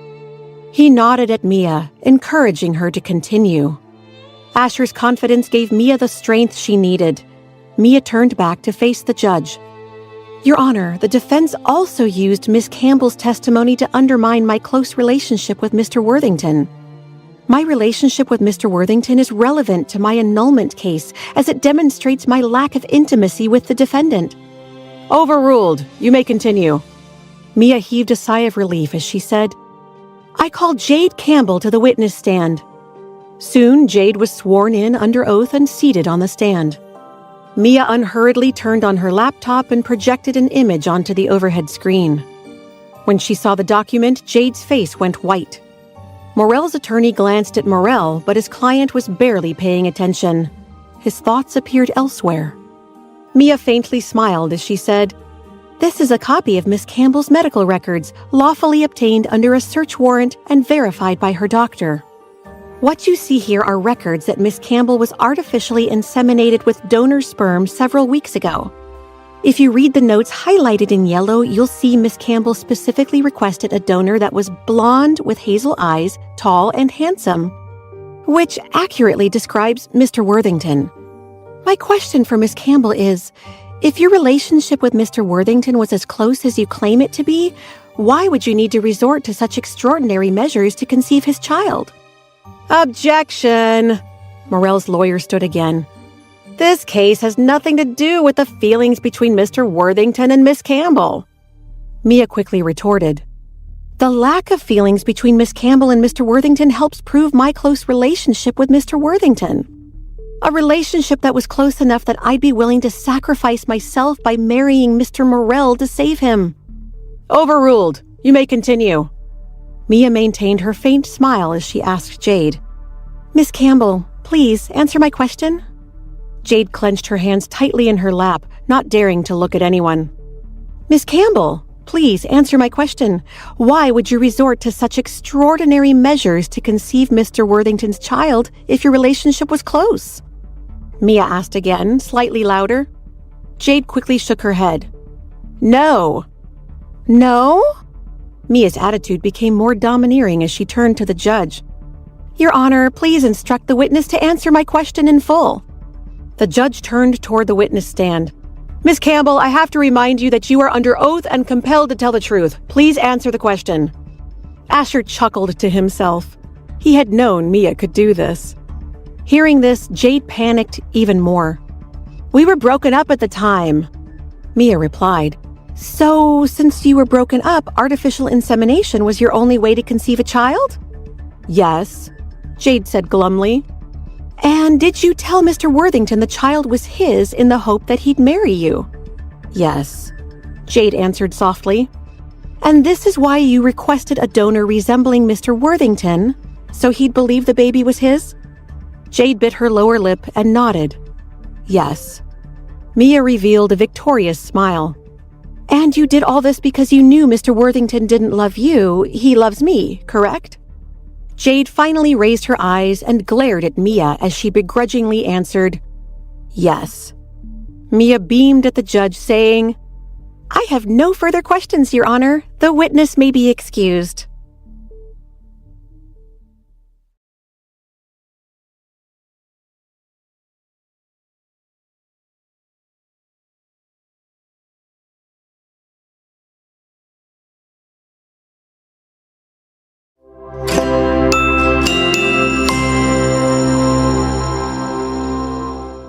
Shalom everyone, and thank you for joining. Mia watched as Jade stepped down from the witness stand and was escorted out of the courtroom by the bailiff. Her questioning of Jade had gone even better than planned, but Mia's sense of victory was fleeting. What would surely be the most difficult part of the trial was still to come. The petitioner may call their next witness. Mia's heart rate picked up when she heard the judge speak. Mia swallowed hard and glanced back at Asher. After seeing his encouraging smile, Mia straightened her shoulders and addressed the court. Your Honor, as I'm representing myself, I am both witness and lawyer as I present my next piece of evidence. Mia tapped her laptop and the image on the overhead screen changed. Your Honor, what you see on screen is a copy of my medical records. Specifically, the above document states that up until a week ago, I was pregnant with Mr. Worthington's child. Objection, Morell's attorney rose and began to speak when he was unexpectedly interrupted by Morell himself. Seeing Morell wished to speak to him, his lawyer addressed the judge. I'm sorry, if the court could indulge me for a moment, I need to speak to my client. When the judge indicated to proceed, Morell's lawyer bent his head to confer with his client. Mia looked back nervously at Asher, but he was watching Morell, and she saw a slight furrow in Asher's brow. Morell's lawyer whispered frantically to him, but Morell was done talking. He sat back in his chair and indicated his lawyer should get on with it. Straightening, his lawyer tugged on his suit coat and cleared his throat. Your Honor, after consulting with my client, Mr. Morell no longer wishes to contest the annulment. He withdraws his opposition and requests that his wife's petition be granted post haste. Mia's eyes widened in shock as she looked back at Asher. The judge banged his gavel to silence the sudden murmurs in the courtroom before speaking again. If this is your client's wish, so ordered. I have seen and heard enough evidence to support the petitioner's request and hereby grant the annulment. I will have my clerk draw up the agreement to be signed in the next 48 hours. The court is adjourned. As soon as the judge banged his gavel and rose, Morell was out of his seat and on his way out of the courtroom. He didn't look at Mia as his men in black escorted him out. Mia stood frozen in stunned disbelief. She had won, but not in the way she had expected. Mia felt a hint of unease. Still, Mia had won and would soon be free of her loveless marriage. Free to be with the man she truly loved. Glancing back, she saw Asher had already left the gallery. Anxious to see him, Mia quickly packed up her briefcase and hurried from the courtroom. When Mia exited the building, she saw Asher waiting for her at the base of the courthouse stairs. He had one hand in his pants pocket as he looked up at Mia with a huge smile. Mia ran down the stairs before dropping her briefcase on the last step as she jumped into Asher's arms. We did it! We won! Asher caught her easily and teased, Why must you always throw yourself at me? Mia wrapped her arms around his neck and smiled brightly up at him. Her eyes appeared violet today, and the sunshine glinted off her dark hair. Mia was the most beautiful thing Asher had ever seen. Asher raised his brows, turned them, and pushed Mia against the wall behind him. He leaned his hand above her head while his other hand wrapped around her waist. Asher leaned in close and asked, "All I get is a simple thank you. Surely you can think of a better way to thank me than that." Mia felt the warmth of his fingers through her dress as Asher caressed her waist. She smirked at him. "I'll treat you to a lavish dinner." "While that sounds delicious, it's not what I'm hungry for." Asher's eyes heated, and he could see the pulse in Mia's neck fluttering in her excitement. Mia pulled on his tie with a mischievous smile. She softly asked, "So, what do you want?" Asher grinned and cupped her blushing cheeks as he bent his head. "A taste for now, but I'll want the whole delicious dish later." He kissed her as Mia laughed. She rose on her tiptoes, tightening her arms around his neck, enthusiastically responding to his kiss. Jade exited the courthouse and froze when she spotted Asher and Mia kissing. She was marching down the stairs, ready to confront them when she heard someone call her name. "Miss Campbell!" Jade turned to see two uniformed police officers and Darnell approaching. She looked at them in puzzlement. "Is something the matter?" she asked. Darnell held up his badge and said, "Miss Campbell, we have a warrant for your arrest." "What?" Jade's face paled. "An arrest warrant? Why? I didn't do anything." "You are under arrest for falsifying documents, fraud, and perjury," Darnell explained. Jade's face reddened. "This is ridiculous. I'm going to clear this up right this minute. Asher! Asher!" Jade called to him as she quickly hurried down the stairs. Asher and Mia heard the commotion and looked up as the furious Jade stopped beside them. "What's going on? These goons say I'm under arrest," she shouted. Asher's expression was indifferent. "Miss Campbell, I think it's best to remain silent until you speak to your attorney. Anything you say can and will be used against you in a court of law." Asher took Mia's hand and was about to leave. However, Jade grabbed his arm. "Asher, are you really going to press charges against me?" Asher frowned in displeasure. "Let's go," Jade pleaded. I admit that I lied, okay? This child might not be yours, but it could be. Asher, I could give you what Mia can't. A family. We could start—" "Shut up!" Before Jade could finish her sentence, Asher cut her off. Asher gritted his teeth. "Jade, stop shaming yourself. For the final time, I have never and will never love you. I wouldn't marry you even if you could give me 100 children. Mia is all the family I need." Asher turned away from Jade and began leading Mia away. Mia's face was pale, and Asher could tell something was wrong. He wrapped his arm around her shoulders, pulling her closer to him. "Mia, what's wrong?" he asked. Mia looked up at him, her eyes teary. "What she said is true. I can't give you children." Asher's heart ached, and he immediately pulled her close. He held Mia's face and wiped her tears with his fingers, comforting her softly. "We've already talked about this. It's not a problem for us. We've already thought of a solution, haven't we?" Mia nodded and sniffed. She pursed her lips and said, "But I still feel sad when I think about it." Asher pressed his forehead against hers. "I love you, Mia. We will work this out. I believe together we can do anything. We won your case, didn't we?" The unease Mia had felt earlier returned, and she told him, "Asher, we didn't win. Morel gave in." "Don't underestimate what you've accomplished, Mia. Going up against a man like Morel and winning is near impossible. You should be relieved. You're free." "I am relieved, I swear," Mia nodded. Asher was right. She was free of her loveless marriage and should be happy, but she wasn't and knew why. "Shouldn't Morel pay for what he did to our baby? He agreed to the annulment, but shouldn't he be punished for what he did, too?" Asher's eyes flickered as he carefully replied to Mia. "About that, I'm going to need you to trust me. Let me handle Morel. All may not be as it seems." After leaving the courthouse, Morel went straight to his club, Opulent. It wasn't even noon, and the club was closed, but he owned it so he could do what he wanted. He grabbed a bottle of whiskey and glass and sat down at a table to drink back until he could no longer hear Mia's words ringing in his head. "Morel, you are the most disgusting and terrifying person I have ever met. Any man who could kill a child is no man at all. You are evil and despicable. I don't want your love. Your love disgusts me. I would rather die than spend one more minute married to you." Morel lost track of how long he'd been sitting there. Mia's condemnations of him repeated on an endless loop inside his head, every word more painful than the last. "Asher, you can't go in there!" Suddenly, Morel heard his subordinates shouting as they blocked Asher from entering. Morel turned and called out, "Let him in, and then stay out. No one comes in unless I say so." The commotion at the door immediately stopped, and Asher walked in as the men closed the door behind him. Asher was stone-faced as he approached Morel. He stopped a few meters away and loosened his tie before pulling it off.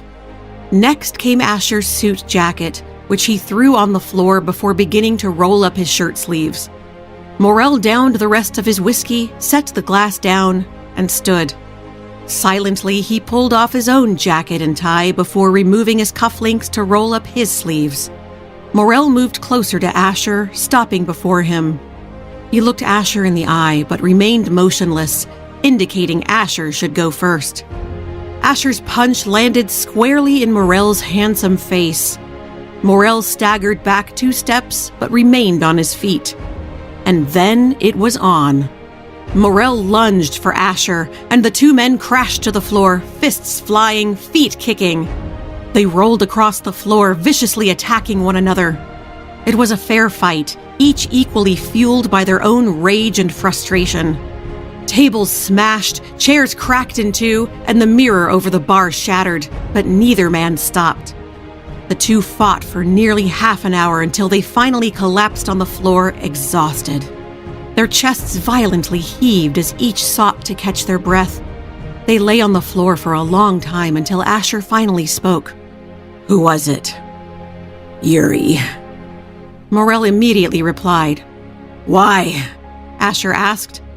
"An ill-advised attempt to get back into my favor after previously displeasing me.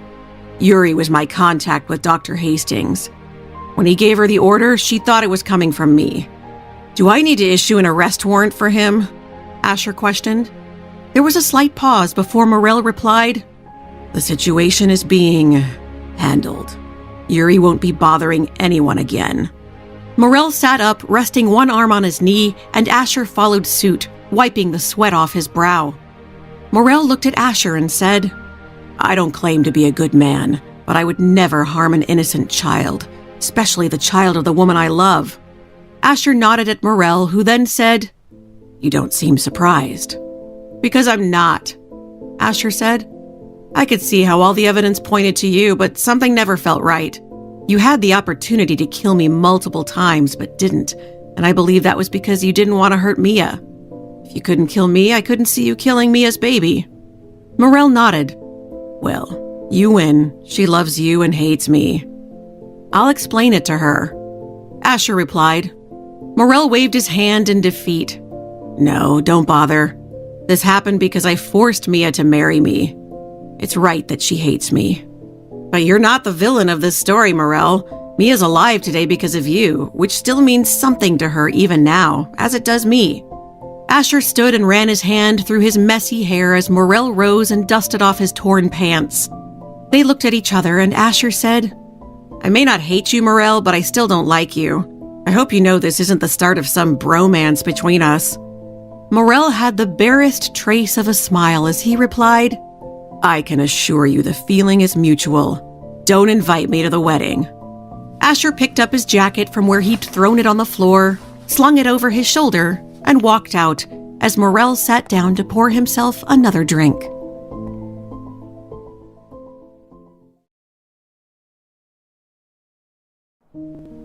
After her courtroom victory, Asher dropped Mia off at his place to rest and call her family. He had told Mia he had to go into the FBI offices to do some paperwork, which was why Mia was so surprised to see Asher walk back in looking like he'd been in a barroom brawl. Which, of course, he had. "What happened to you?" Mia asked as she sprang off the sofa and hurried to Asher's side. Asher shrugged it off.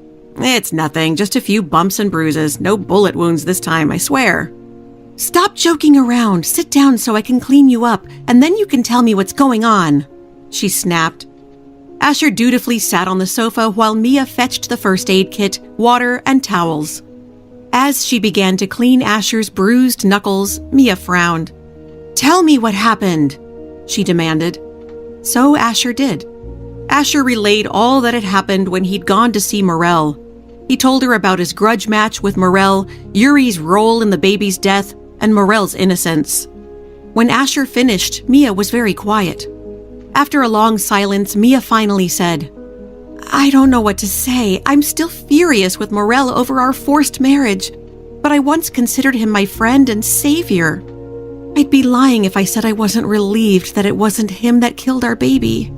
I just don't know how to reconcile the terrible things Morel has done with what he didn't do. Asher pulled Mia onto his lap and said, People are complicated. Morel is morally gray, but even the blackest hearts have a soft spot, and Morel's soft spot is you, Mia. I believe Morel's feelings for you are genuine. You don't have to forgive him to understand him. Morel knows who he is and what he's done. Mia listened and then said, While you were out, the court clerk called me, and the annulment papers will be ready to be signed tomorrow afternoon at 2. I'll have to see Morel. What should I say to him? Asher rested his chin on Mia's soft hair, pulling her close. I think you'll know what to say when the time comes. All you can do is be honest, he murmured. The next afternoon, Asher came with Mia to the courthouse, but they agreed it would be best for him to wait outside while Mia went in alone. Mia was already seated in the courthouse conference room when Morel walked in. She immediately noticed that Yuri was no longer one of the men in black with Morel, and she suppressed a shiver. Morel didn't look at Mia as he sat down on the other side of the table.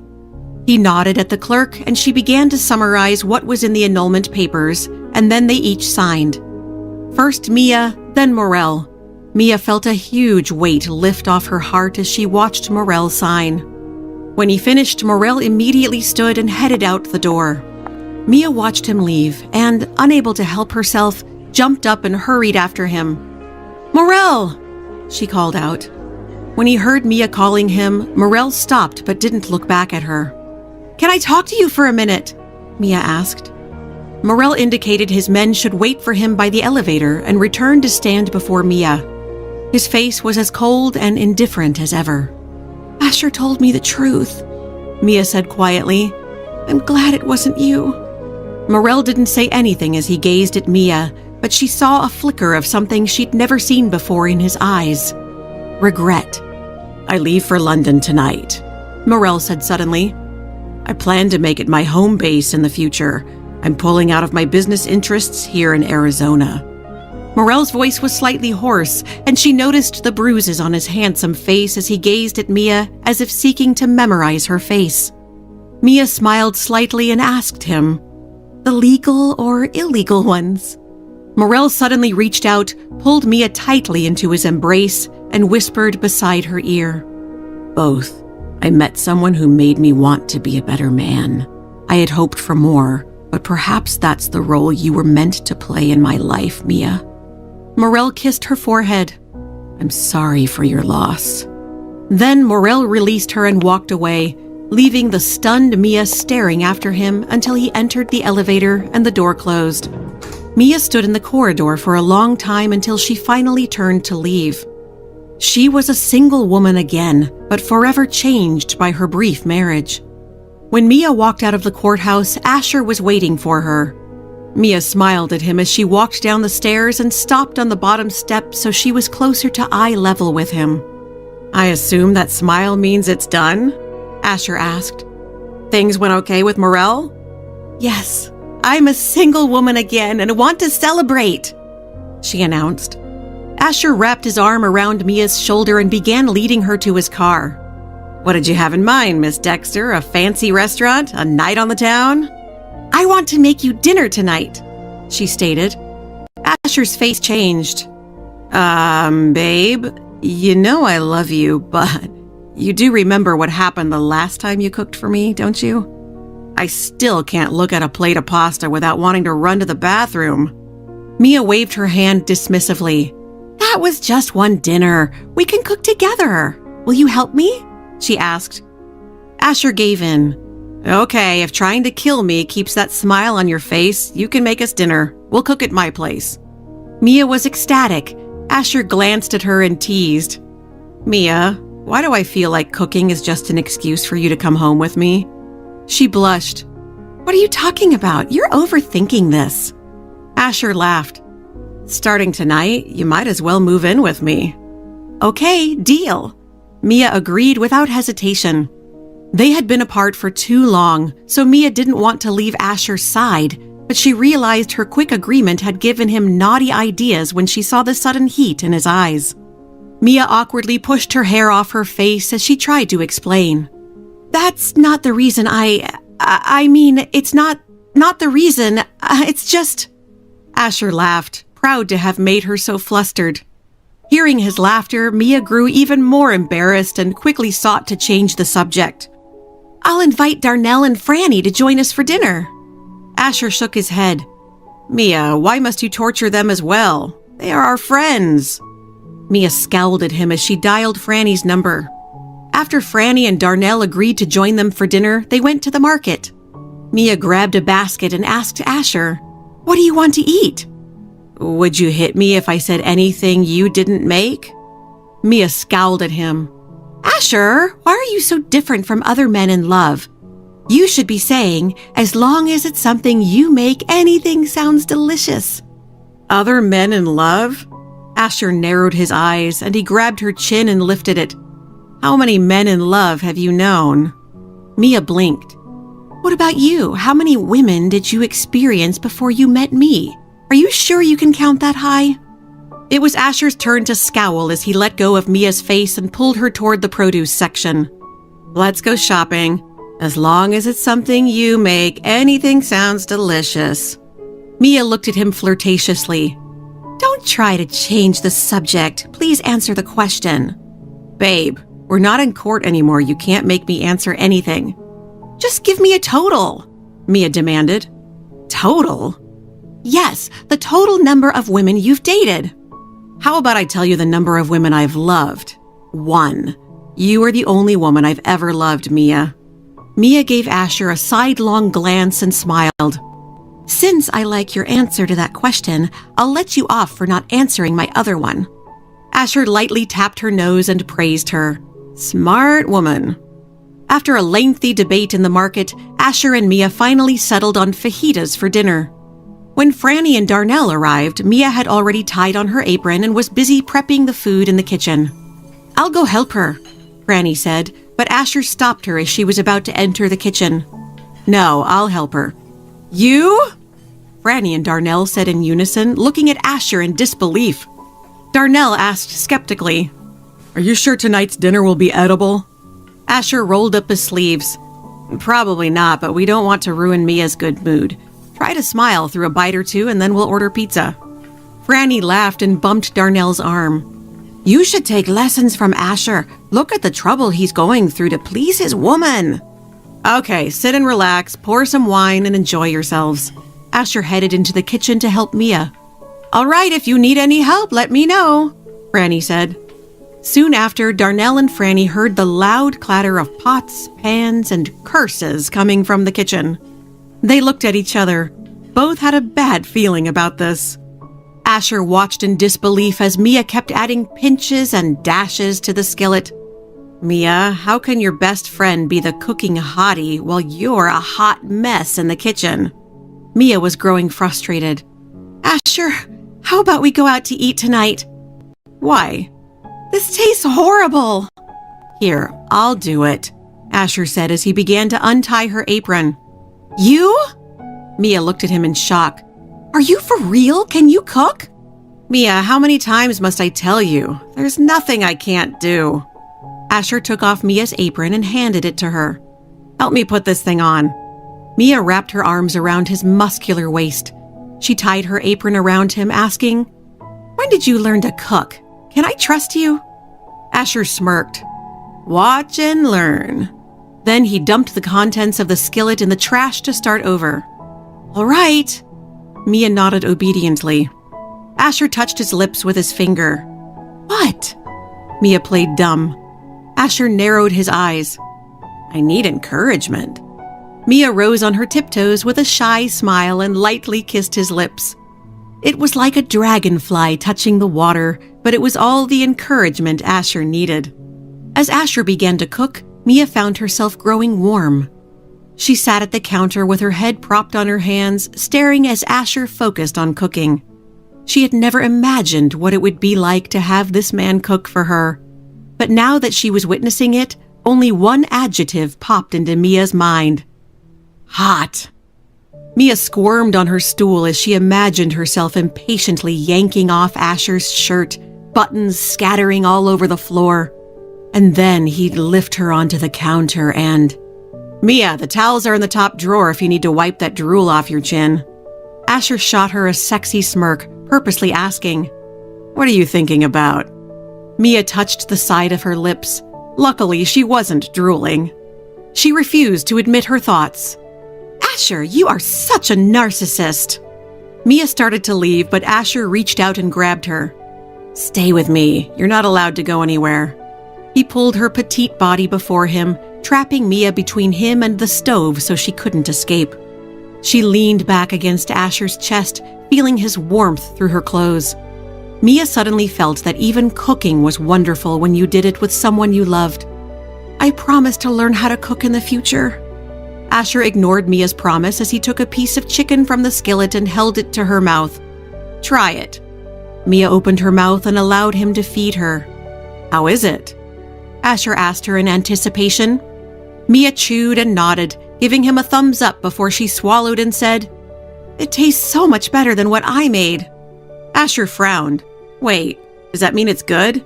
It's hard to tell, as anything tastes better than what you made." Mia ignored him as she pinched a piece of red pepper from the skillet and popped it into her mouth before stealing another and offering it to him.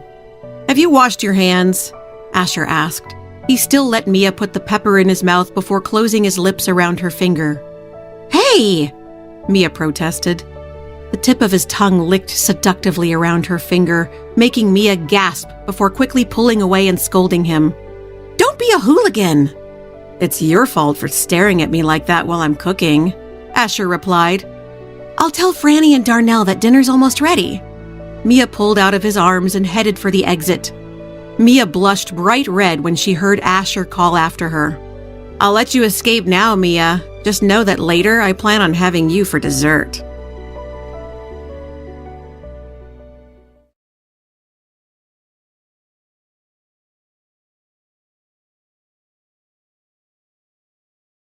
תורידו אותי! מישהו מגיע לים? שמעתי שזה העתיד. הרשו לי לחדש לכם משהו. עתודות המים, המזון, האנרגיה, אתם יודעים מה? אפילו הנדל"ן. After dinner, Darnell and Franny left early, giving Asher and Mia time alone. Asher took a blanket and covered them as they snuggled together on the sofa, enjoying the relaxing night at home. Mia felt such relief being wrapped up tightly in Asher's arms. She had spent so many sleepless nights yearning for him. She raised her head, looking up at him. "I feel like everything happening right now is a dream," she whispered. "Why do you say that?" Asher asked as he looked down at her, his eyes soft and full of love. Mia fell into his eyes. "I never knew this was what it felt like to love someone." "What does it feel like to you?" His mouth curved into a smile and his eyebrows slightly curved. Mia's beautiful eyes gazed at him as she replied, "Like I can't be close enough to you." Asher's pupils constricted as surprise flashed across his face. The next moment, he grabbed her chin, leaned over, and swiftly covered her lips. He kissed her chin, nose, cheeks, and sensitive earlobes. Soon, clothes came off, and he pressed Mia under him. And it was some time later before, gasping for breath, they collapsed, pleasantly exhausted in each other's arms. Mia lazily traced the Mia tattoo on Asher's chest with her finger. She tilted her head and asked, "When will you take me to get my tattoo fixed?" Asher gently caressed the place where Mia's Worthington's tattoo had once been, now gone except for faint traces. His amber eyes darkened a bit as he said, "No more tattoos."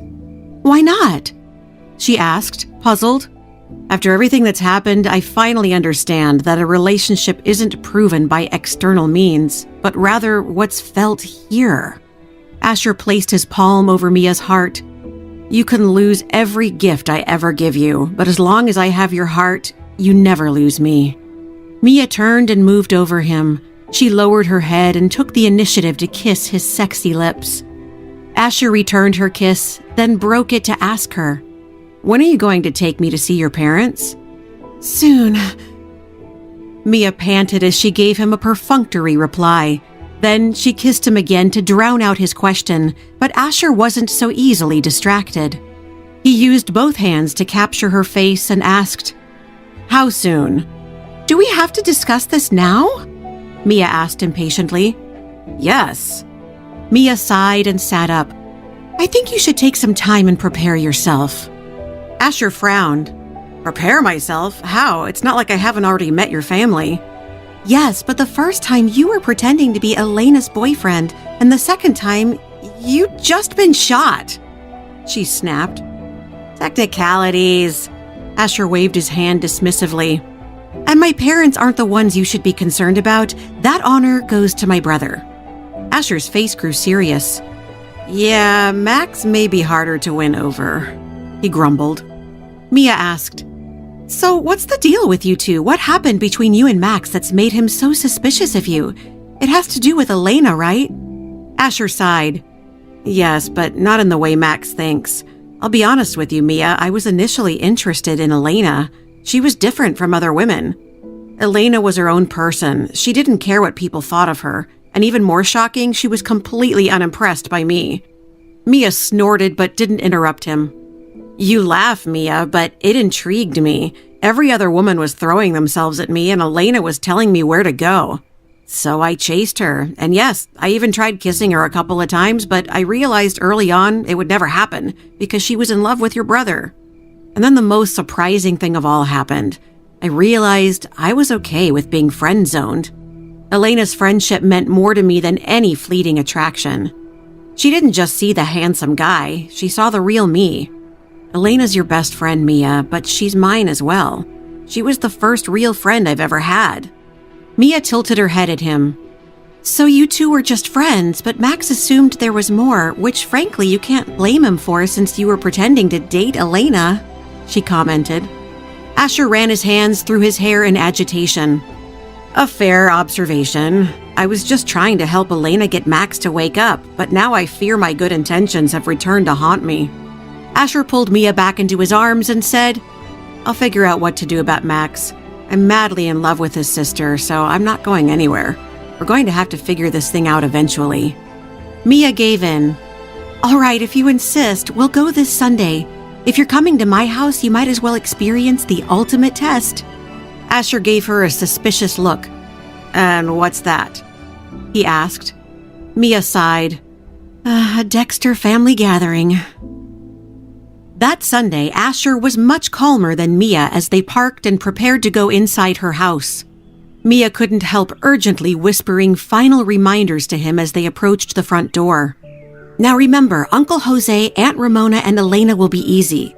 My mom will be over-the-top friendly and a little crazy, but she's another ally. Dad will look cold and stern, but don't take it personally, as he always looks like that. Max, I've got no advice there. Do your best."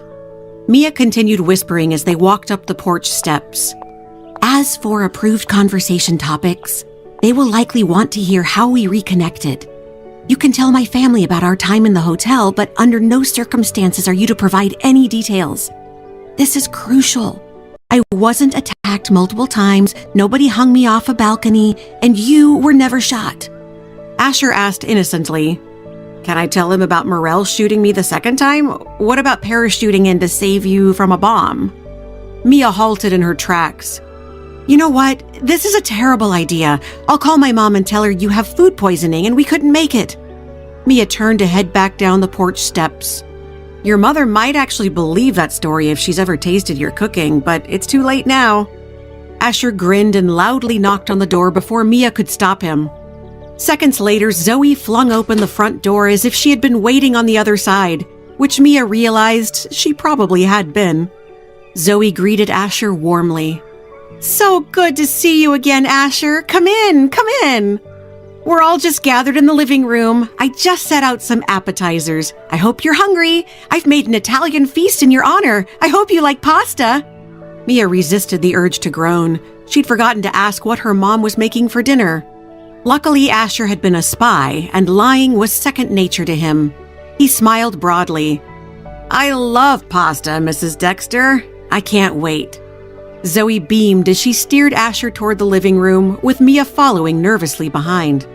Everyone rose to greet them when they entered, and Zoe called out, "They're here! Asher, I think you've met everyone before, haven't you?" "Yes, it's just been a while," he said with a smile. Asher politely shook Blaine and Jose's hands while Ramona welcomed him and Elena gave him an encouraging hug. Elena pulled Mia in for a hug as well and laughingly whispered, "I've been looking forward to this dinner all week." "I'm glad someone's enjoying themselves," Mia replied wearily. Asher smiled as he offered his hand to Max. "Nice to see you again, Max." Max politely shook Asher's hand. "How's the bullet wound?" he asked. "Healing nicely," Asher grinned. Zoe glared at her son over Asher's shoulder before quickly calling out, "Shall we sit? Asher, Mia, what would you like to drink?" Drinks were served and appetizers passed as the group sat down to chat. "So I know you two met briefly at our house, but how did you reconnect?" Ramona innocently asked. Asher and Mia dutifully told them how they'd met again, leaving out any remotely exciting detail. "Do you plan to make the military your career, Asher?" Jose asked. "No, I was honorably discharged after my final mission and have been hired by the FBI. I'm on leave for a few months, but I'll soon be a field agent out of the Arizona office." "Do you plan on continuing to work undercover?" Blaine asked Asher with a frown. "No, my undercover days are over. Now that I've met Mia, my priorities have shifted. I still want to protect and serve, but I also want to be able to come home at night," Asher replied. Asher turned to Mia as he said this, taking her hand. Elena and the moms beamed while Blaine and Jose nodded their approval. Max's only response was to glare at Asher and Mia's clenched hands. Zoe rose. "I need to check on dinner, but don't mind me. Continue to chat and enjoy yourselves." "I'll help you." Ramona went to join her. Jose turned to Asher. "So, Asher, do you play chess?" he asked. Elena and Mia groaned in unison. "I've played before, but it's been years," Asher responded. Jose got a gleam in his eyes. "Is that so? Well, then we'll have to get you playing again." "Dad, don't start." Elena turned to Asher. "It's a trap. Chess is not normal in this house. Don't get caught up in the madness." "I don't know. Sounds intriguing," Asher told Jose. "I'd love to play, Mr. Ramirez, but you must remind me of the rules." Jose and Blaine began discussing chess with Asher. Elena narrowed her eyes and vaguely bumped into Mia's waist, saying quietly, "He's willing to indulge the chess obsession. Not bad, Mia. The guy is well and truly gone for you." "Wasn't he gone for you too, Elena? Can he count how many women he's been gone for, or is the number too high?" Max grumbled. Mia and Elena turned to scowl at Max simultaneously, but it was Asher who answered him. "Max, maybe I'm just sensitive, but something tells me you're not my biggest fan." Mia and Elena covered their mouths as they laughed.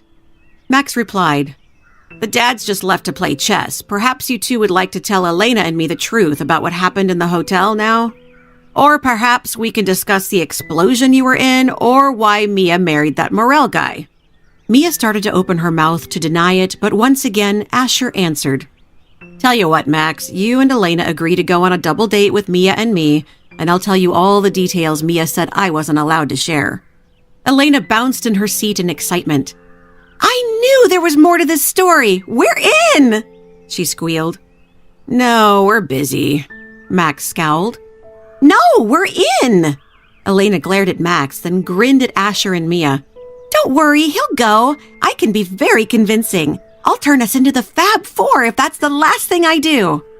Before dinner, Asher went to the bathroom to wash his hands. The door suddenly opened as he was reaching for a towel, and Mia quickly dashed in.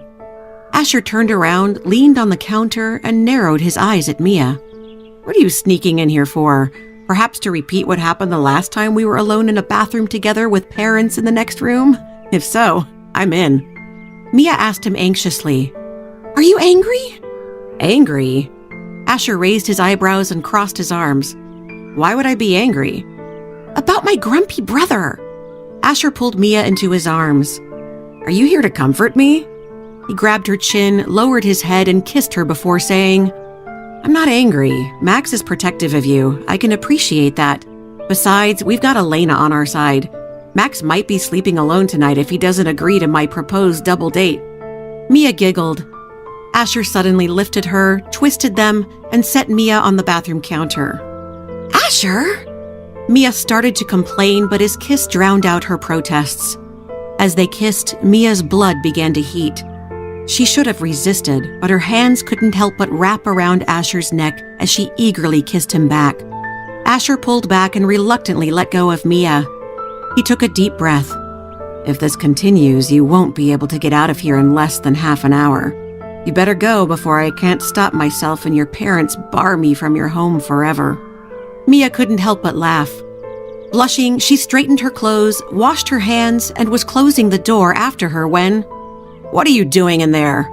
Mia closed her eyes and silently swore before turning. "Hey, Max, what's up?"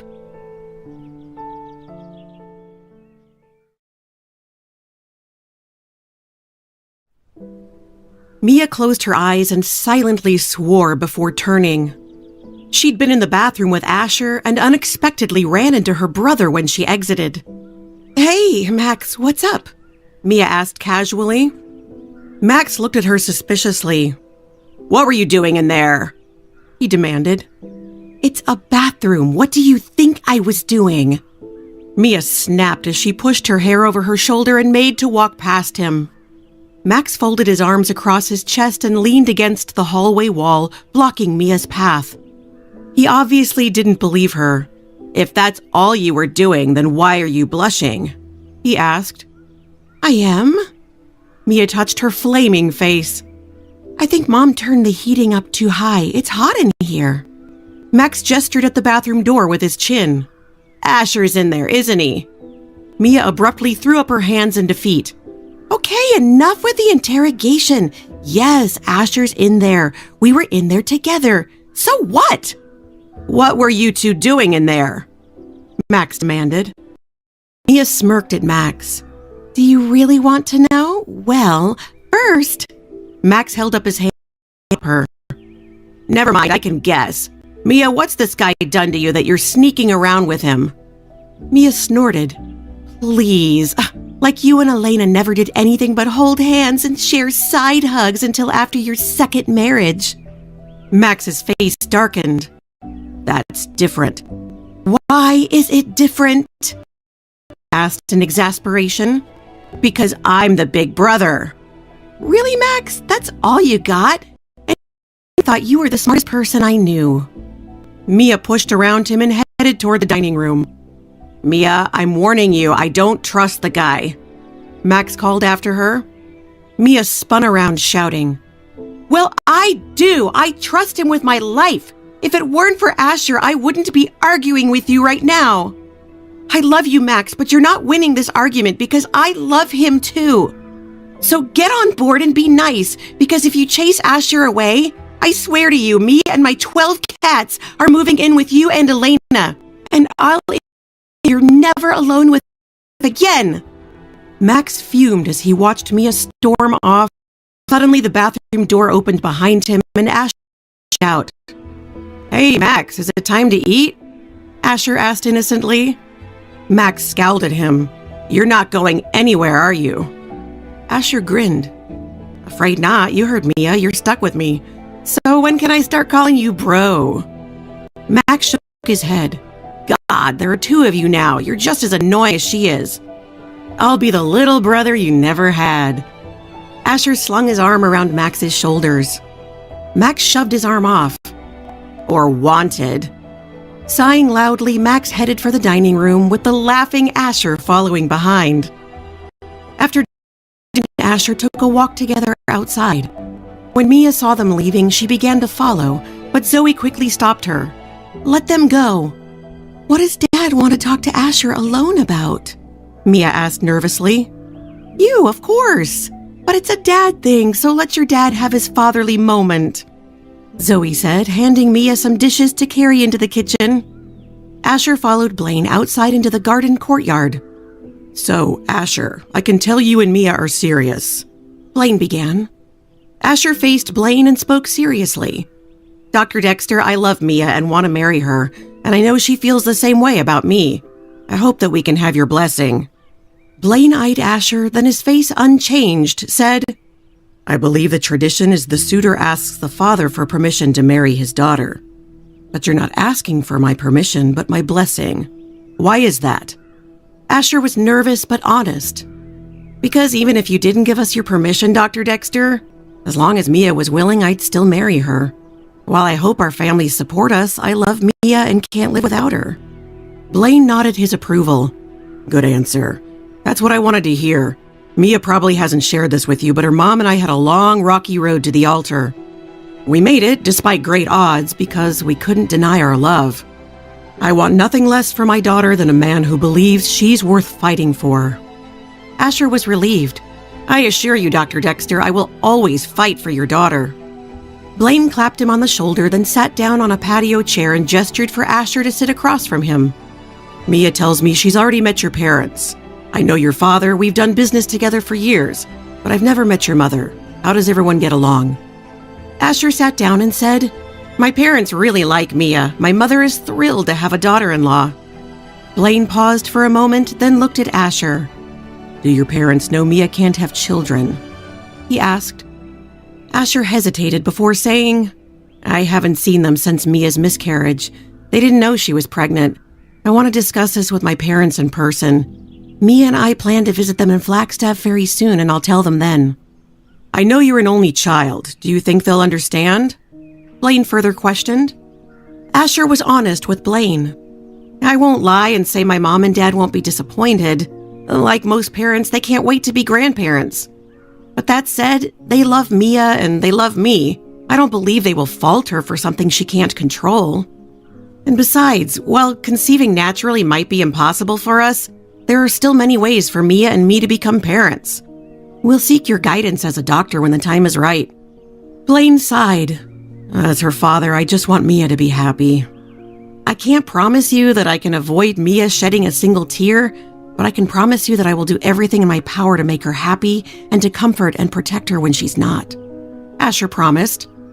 Blaine nodded and said meaningfully, "Asher, I can tell you truly love Mia, and I believe you'll make her happy. You have my blessing when the time is right." He offered his hand to Asher and the two men shook. Standing, Blaine said, "Let's go in. Elena made dessert.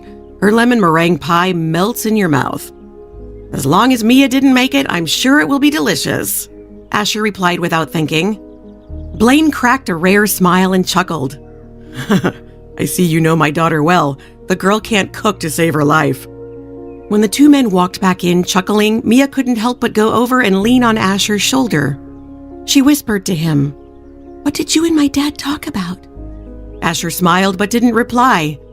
He just reached out and lovingly wrapped his arm around Mia's shoulders. Asher stayed well past dessert, chatting and laughing with her family. Mia saw how well he was fitting in and breathed a sigh of relief. Max was still frowning, but it was more a frown of resignation than complete contempt. Finally, Ramona and Jose rose, indicating they should get going, and Max, Elena, and Asher also rose to leave. Mia froze. She hadn't thought this moment through. Mia wanted to go home with Asher, but didn't know how to broach the subject. She looked at her parents, looked at Asher, then gave up, awkwardly saying, "I'll walk Asher out." As Mia reluctantly walked Asher to his car, she held a sweet lollipop in her mouth. "I'll miss you tonight." "You're really not coming home with me?" Asher trapped Mia between him and the car. He reached out, pulled the lollipop out of her mouth, and held it in his hand. "Why don't you come home with me?" "You saw how awkward it was. I didn't know what to do." Mia grabbed her lollipop back and put it into her mouth. "Does this mean you won't be moving in with me?" Asher grumbled. "I'll be lonely in that big house by myself." "Look, this is still new. Give me some time to work on this." Asher sighed and kissed Mia's forehead. "Okay, I'll be patient, but not forever. What time do you work tomorrow?" "I need to be there at 9. She informed him. "I'll pick you up." "There's no need for that." Mia mumbled and sucked her lollipop. "It's so early. You're on leave. Why get up early when you don't have to?" "Because if we can't be together at night, we'll have to spend more time together during the day, right? There's no room for negotiation. I'll pick you up in the morning, take you to lunch at noon, and then we'll spend the evening together before I take you home." Mia stared at Asher in touched astonishment. "Won't you get tired of all that driving around?" she asked. "Don't try to find excuses. I'll be here tomorrow morning at 8. Asher tapped her nose. Mia bit down on the lollipop in her mouth and asked, "What exactly did my dad say to you today?" "That's between your dad and me, but it was a good conversation. I like and respect your dad a lot," he replied. Asher opened the car door and got in. The car window slid down and Mia saw Asher touching his lips. Giggling, Mia stuck her head in and kissed him. "Sleep well, don't miss me too much," Asher told her. Mia giggled. "You're such a narcissist, but I'll feed your ego by saying I could tell everyone liked you. I think you even scored a point or two with Max. By the end of the evening, he'd switched from scowling at you to just frowning." Asher enjoyed Mia's praise. "Your expression right now is the one a man most likes to see from their woman." "What kind of expression?" Mia held her hot face in her hands. "One of worship." Asher laughed and then said, "Men love having the admiration of their woman. It means we've made them happy." Mia blushed. "You should get going. I'm going in. Drive safely and call me when you get home." Mia quickly said goodbye and hurried back into the house as fast as possible. She was afraid she would impulsively jump into Asher's car if she didn't. Asher couldn't help but smile as he watched the flustered Mia retreat, then drove away in satisfaction. That night, as Elena and Max prepared for bed, Elena couldn't help but enthusiastically relive the evening. "It seems like Mia and Asher will be married soon. It's so romantic, don't you think? He was her knight in shining armor. They seem so in love, and it's all because of me." Max glanced at his little wife and grabbed her to sit on his lap. "So it's your fault that my sister wants to marry a player." "Former player," Elena corrected. "I admit that Asher used to have a lot of girlfriends, but he's changed. Asher has always been a good guy, but he was young and wild when we were in college, and now he's a completely different person. I know him and can see his devotion to Mia and hers to him." Max growled. "Yeah, unfortunately I see it too. Damn it." Elena laughed as she wrapped her arms around Max's neck. "You should be happy for your sister. She's found true love like us." "Yes, but now I have to spend every Sunday with the guy for the rest of my life." Elena smiled knowingly. "I believe Asher will grow on you, but if not, you'll at least learn to tolerate him." Max grumbled. "Maybe, as long as he never calls me bro."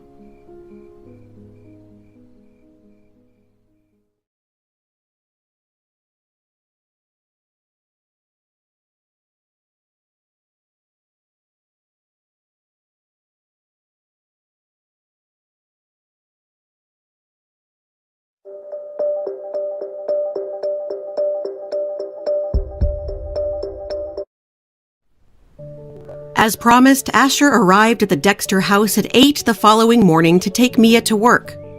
They were just sitting down to breakfast, and Zoe quickly invited him to join them. "Asher, why are you here so early? You haven't had breakfast yet, have you? Come, sit down and eat." "I've already eaten, but thank you, Mrs. Dexter." Mia began wolfing down her toast and guzzling her juice, telling Asher, "I'll be down in a minute, and then we can leave." "No need to choke, Mia. Take your time." Asher waved her back into her seat and sat down beside her to wait. "When you take Mia to work, you should plan to have breakfast here with us." Zoe invited him enthusiastically. Asher smiled and agreed. "Sure, sounds great, Mrs. Dexter." Mia also smiled in satisfaction. A rush of warmth went through her. Asher was already becoming part of the family. After eating and packing up, Mia and Asher bid her parents farewell and got in his car. "Asher, are you sure you don't mind getting up early to take me to work?" Mia asked. "Nope, so you can stop asking." Asher started up the car and quickly slid into traffic. "If I get to see you, it's worth it." As promised, Asher retrieved Mia for lunch and then took her home after they spent the evening together. This continued for the rest of the week. They spent most of their time in the car, but at least they were together. However, it quickly became harder and harder for Asher to take Mia home at night. They had just finished watching a movie when Mia glanced at them. "It's already 10 o'clock. I should get going." When Asher heard this, he couldn't help but frown and grumble in dissatisfaction. "Already?" "Yes, come on, let's go." As Mia spoke, she stuffed the last bite of popcorn into her mouth. "It's time to take me home." Asher sat up, took the popcorn bowl from Mia's hands, and placed it on the coffee table. He picked her up and pulled her into his lap. With his arms on either side of Mia, he leaned toward her and asked, "When are you going to talk to your parents about moving in with me?" "Soon, I just haven't found the right time," Mia replied, unable to meet his probing eyes. "Then make time, Mia. We are both adults. Why are you afraid to talk to your parents about this?" he demanded. Mia bit her lips. "I'm not afraid. It's just awkward. Obviously, if I'm here, they'll know we're doing, stuff." Asher raised his brow. "So, what's wrong with that? It's perfectly natural for a loving couple to do stuff." "I desperately need to be doing more stuff with you. Lots of stuff. Stuff all night long." Mia frowned. "Is that all you can ever think about?" "Yes." He nodded. "Asher, do you think that's all I'm good for?" Mia exclaimed. "Of course not, Mia, but there's nothing wrong with thinking about stuff. You take a survey and you'll find I'm not the only guy who thinks about stuff all day. Especially when his girlfriend won't spend the night with him." Asher was growing irritated. Feeling angry and guilty, Mia crawled off his lap and headed for the door. "Please take me home now." Now equally frustrated, Asher picked up Mia's coat and silently followed her out. Asher unlocked the car and Mia got in the passenger seat, but Asher just stood there, his hand resting on the top of the open door. Mia asked impatiently, "Are we going or not?" Asher stared at her before finally quietly asking, "Mia, do you honestly think the only reason I'm with you is for sex? Even after introducing you to my parents and spending time with your family, after everything we've been through together, I would have sex with lots of women, but I only want to do these other things with you." "So what you're saying is that you want to have sex with lots of other women?" Mia cried. Asher realized what he'd just said had come out wrong and tried to correct himself. "That's not what I meant. I meant you're the only woman I've wanted to do those other things with. Before, I just liked the sex." "I'd stop trying to explain if I were you," Mia hissed through gritted teeth. She got out of the car. "I'm calling a cab." When Asher saw how angry Mia was, he immediately became anxious. He quickly stepped forward and stopped her. "You're taking this all wrong." "You don't need to explain. I've already heard you loud and clear."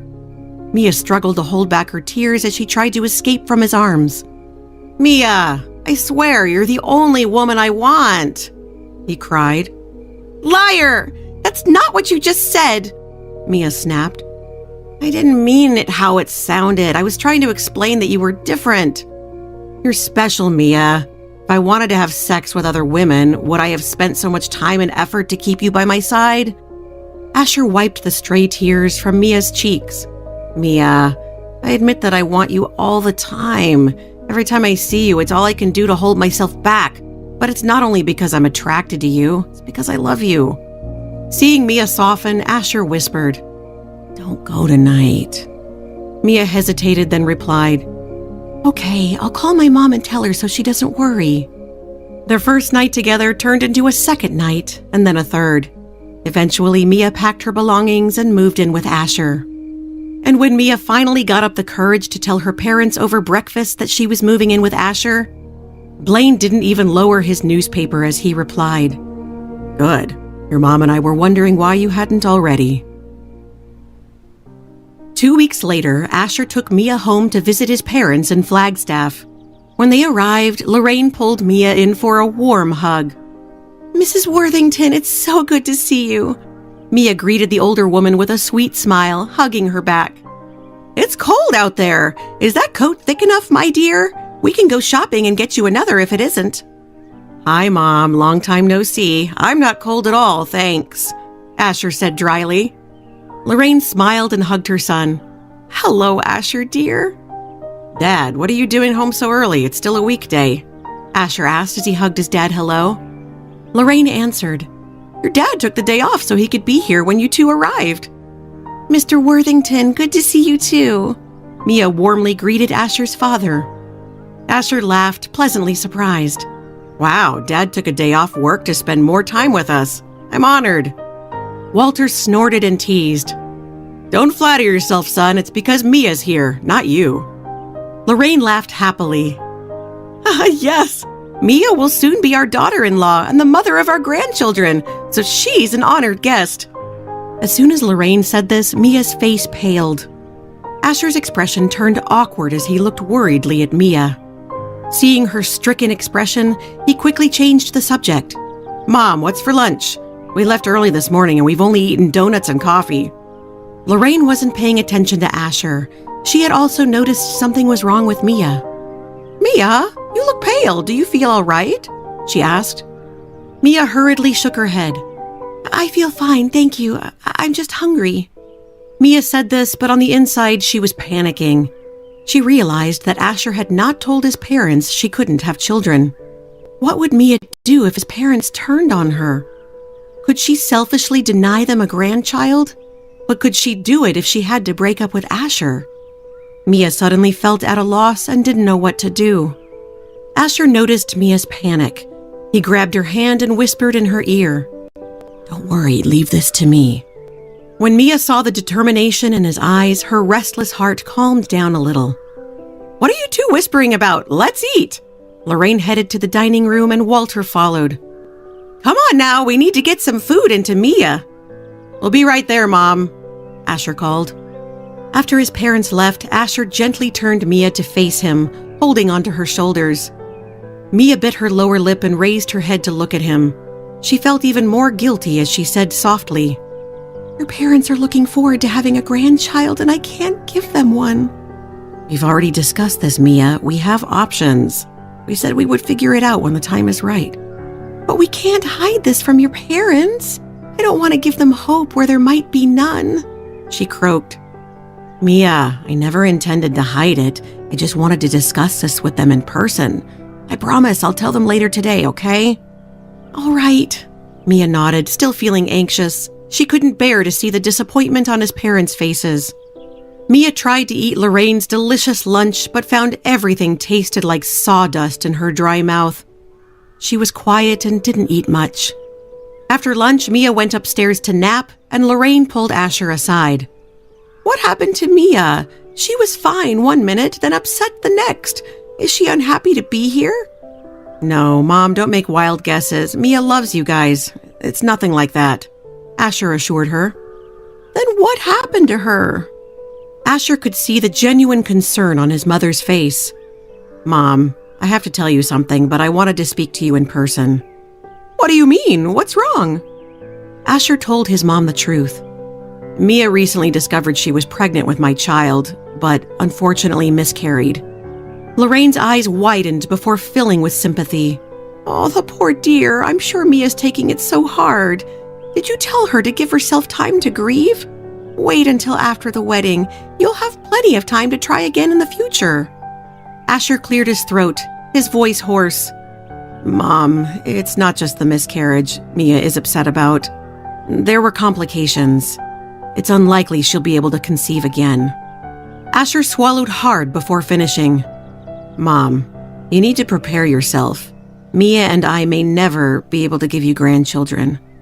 "You mean I won't be a grandmother?" Lorraine asked.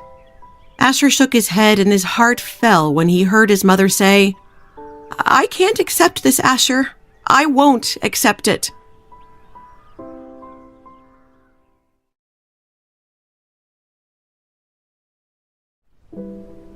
Asher's heart fell when his mother said she couldn't accept that Mia couldn't have children. How can this be? Lorraine mumbled in disbelief. Asher hugged her shoulders and said, Mom, I'm sorry. I know it's disappointing, but no matter how sad it is, you must learn to accept this because I'm not giving up Mia.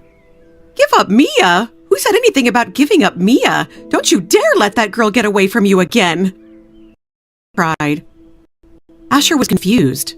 Mom, you just insisted that you couldn't and wouldn't accept that Mia couldn't have children. No, I didn't. I said I couldn't accept not being a grandmother. You and Mia want children, right? Asher nodded. Yes, but... Well then, I want that for you. Make it happen. There are so many ways to become a parent nowadays. What about a surrogate? Or would IVF be an option? Mia's father is a doctor. Ask for his advice. Or what about adoption? There are so many children in need of good homes. Asher asked in disbelief. You would accept those things? You'd be supportive even if the child weren't biologically mine? Asher, if it's your child, I don't care if the stork brings it. Any child that calls you Dad will call me Grandma. Asher suddenly pulled his mother in for a giant bear hug. His eyes burned slightly as he said hoarsely, Mom, I love you. Lorraine hugged her son back tightly. And I love you, Asher, more than anything. No matter how you become one, being a parent is the greatest gift, and I want you to experience it. Mother and son looked at each other, and then Lorraine dabbed at her wet eyes. Now, where's Mia? I need to talk to that girl. If she thinks she's getting out of marrying you because of this, I need to set her straight. Lorraine turned around and headed off to the guest room. Mia was lying on the bed, too depressed to nap, when she heard a knock on the door. Mia, it's me. Can I come in? Mia quickly sat up, swiping at her watery eyes and straightening her hair before calling, Come in. As soon as Lorraine walked in, Mia could tell that Asher had told his mother she couldn't conceive. Mia took a deep breath, her heart throbbing with pain. Mrs. Worthington, I'm so sorry. I know how much grandchildren mean to you. Lorraine wasn't surprised when she heard Mia apologize. Come, sit with me, Mia. Lorraine pulled her to sit on the sofa beside her. Mrs. Worthington, I understand how you must feel, how disappointed you must be, Mia said earnestly. Mia, you don't understand how I feel at all. Lorraine smiled. The only thing that would disappoint me is if you were not to become my daughter-in-law. Mia blinked. But I thought Asher told you. He told you I can't have children, didn't he? Yes, he did. And I want you to know it doesn't matter to me. Lorraine took Mia's hand. Children are a gift. If you and Asher want to become parents, you'll find a way. And know that no matter how your child comes into this world, I'll love it like my own flesh and blood. Mia's eyes welled up with tears. Mrs. Worthington, thank you, she croaked. Lorraine squeezed Mia's hand in between hers. Families aren't just born, Mia. They're made. Sometimes by blood, sometimes by marriage, and sometimes through adoption or friendship. I already love you like my own daughter. You are the greatest thing to ever happen to my son. I've never seen him happier, and as a mother, I only want to see my son happy. Everything else will work itself out. Overcome with emotion, Mia threw her arms around the older woman. Thank you, Mrs. Worthington. Thank you so much. Mia wanted to say more, but didn't know how to put her feelings into words, so all she could was express her heartfelt thanks. Lorraine smiled at Mia through her own tears. How about thank me by calling me Lorraine or Mom? I'll answer to either, just no more Mrs. Worthington. Asher made all of Mia's dreams come true, but knowing she was marrying into such a wonderful family made Mia feel she had truly won the jackpot. Mia nodded, too choked up to speak, as she hugged Lorraine tightly again. Lorraine grabbed the tissue box and began dispersing them to both of them.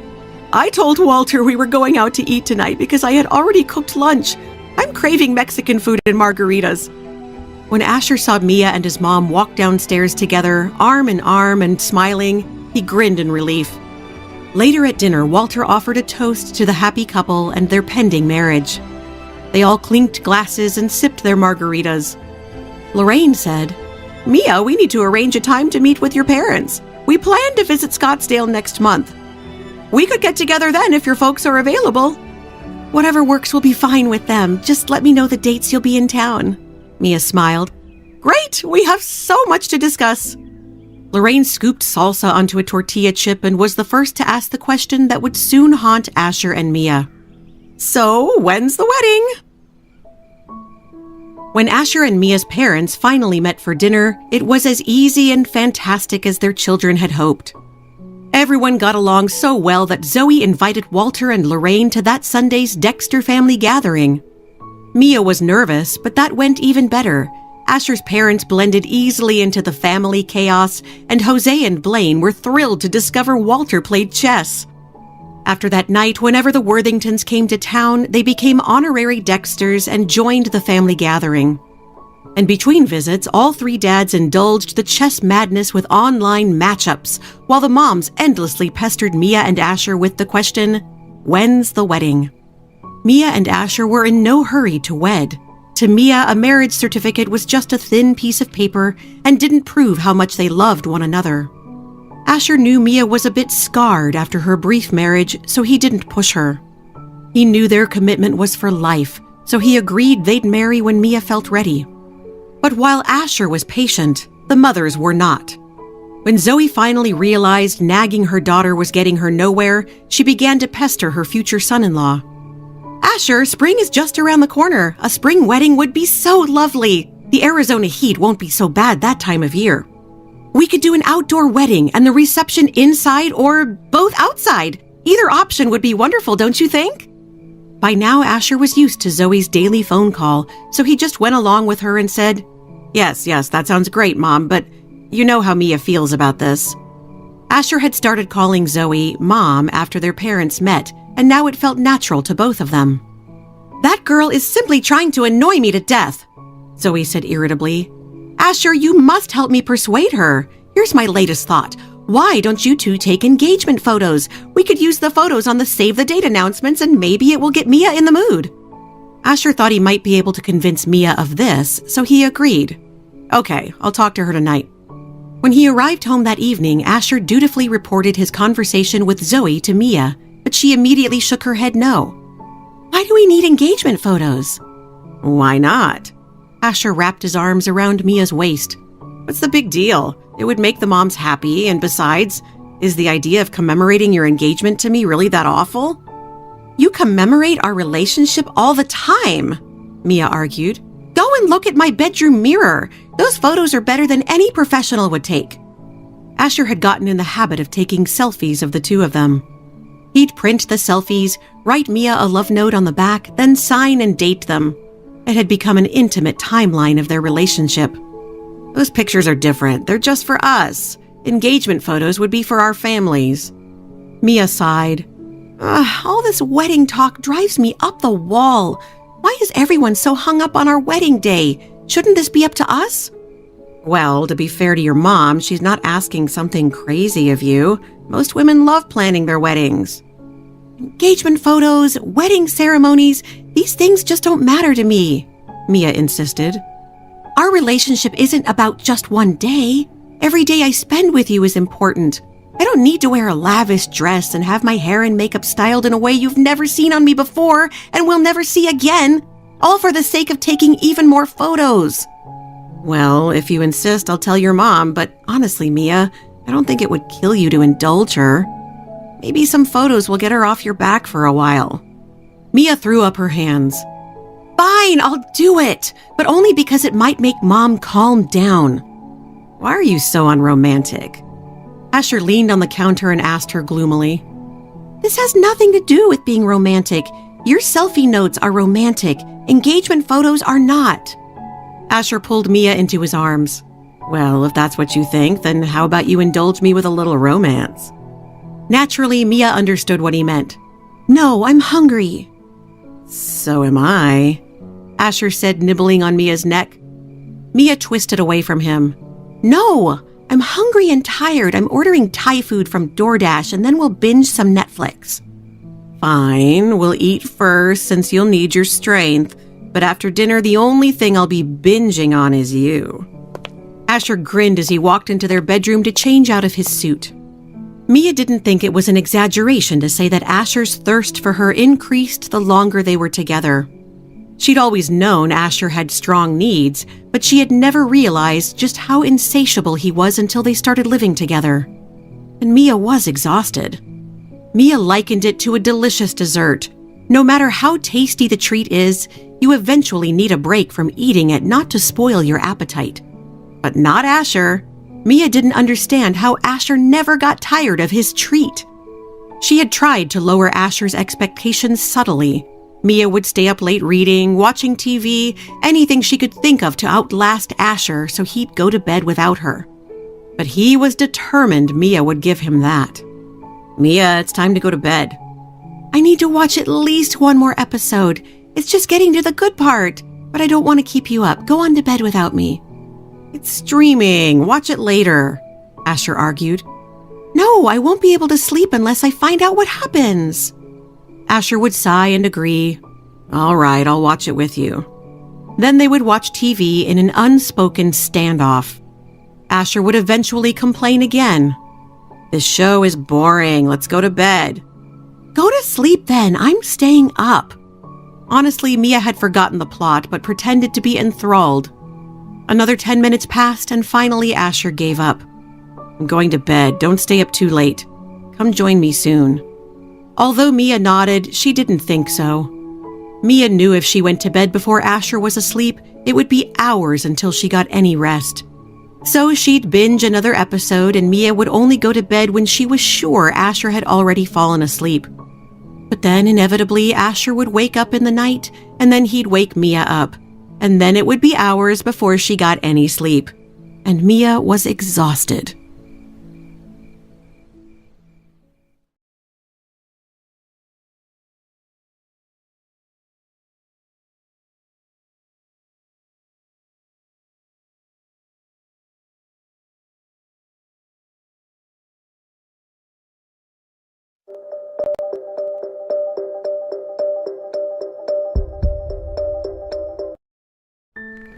Mia was relieved when she entered the bedroom and found Asher had already fallen asleep. Thinking she had escaped her overly amorous man, Mia curled up against Asher's side and quickly fell into a deep sleep. Mia hadn't been asleep long before she was suddenly flipped over and pressed underneath a hard body.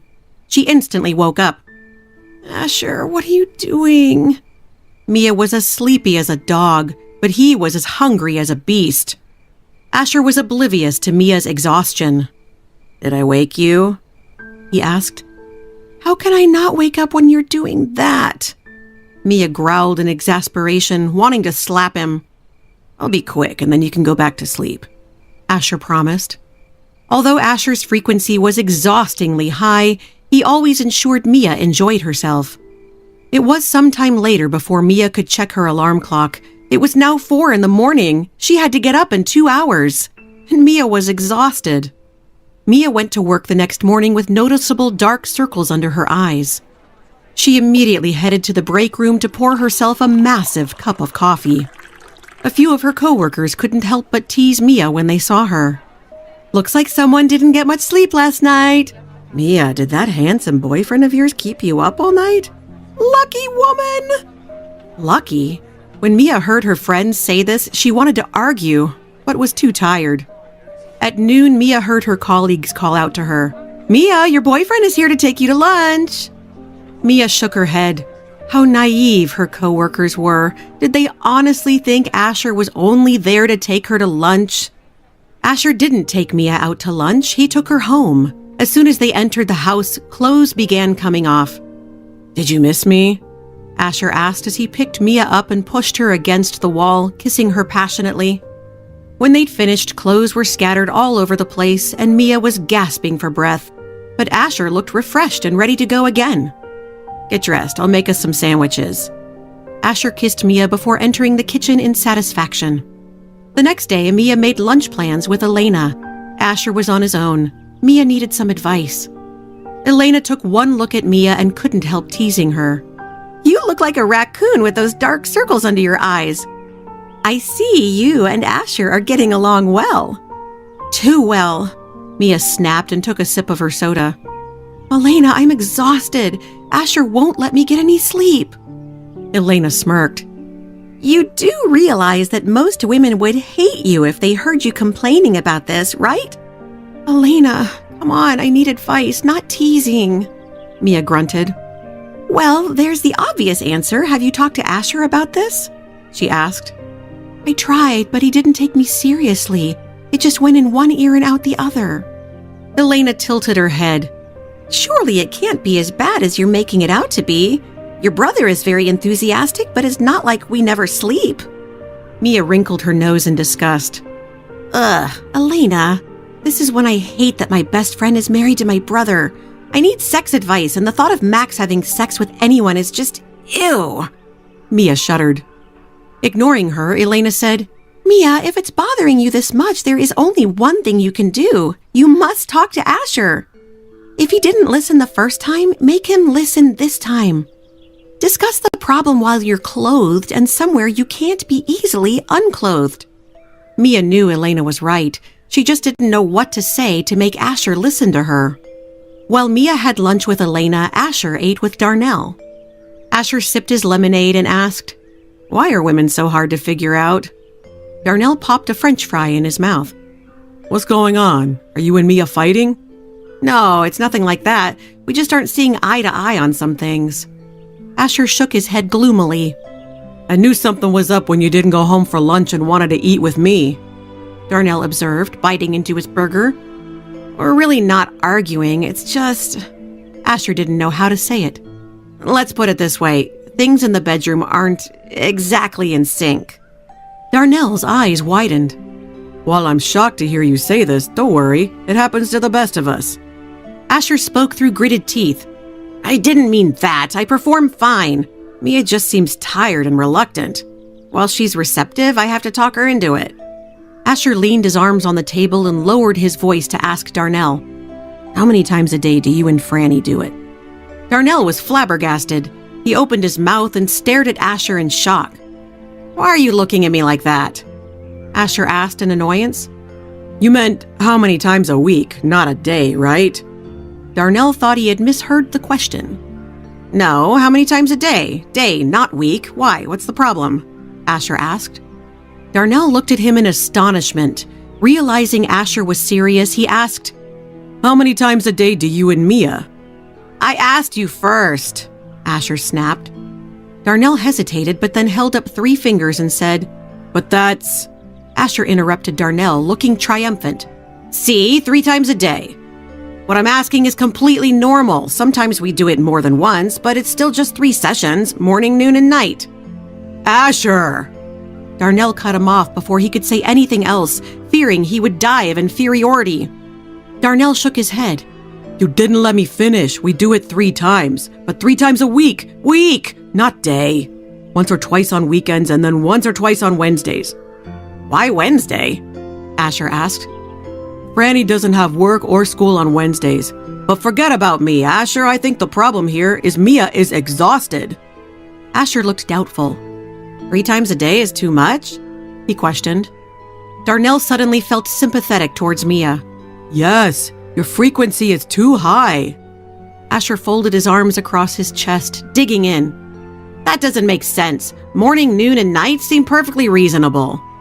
If you don't believe me, then Google it. Asher immediately took Darnell's suggestion and pulled out his phone. Darnell watched as the skepticism on his friend's face turned into a frown.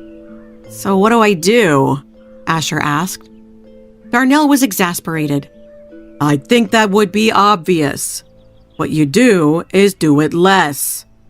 Asher thought for a moment, then agreed. Fine, but then I can't go home. I'm staying at your place tonight. Wait, what? Darnell asked. I said I'm staying with you tonight, Asher repeated, only louder this time. If I go home, I'll be too tempted. Darnell resisted, groaning. Hadn't Asher been listening? Today was Wednesday. When Asher called to tell Mia he wasn't coming home that night, she did a silent happy dance in her chair. Tonight, she'd have the house all to herself. She could go to bed early and get a good night's sleep. Mia ate cereal for dinner, took a hot bath, painted her toenails, and lay on the sofa watching bad reality TV until it was time to go to bed. At 10, Mia switched off the TV and climbed into bed. Asher called her as she was shutting off the lights. "Are you scared at home alone?" he asked. "Nope, all good here," Mia assured him. "Are you sure you're not lonely? Do you need me to come home?" "No!" Mia immediately sat up.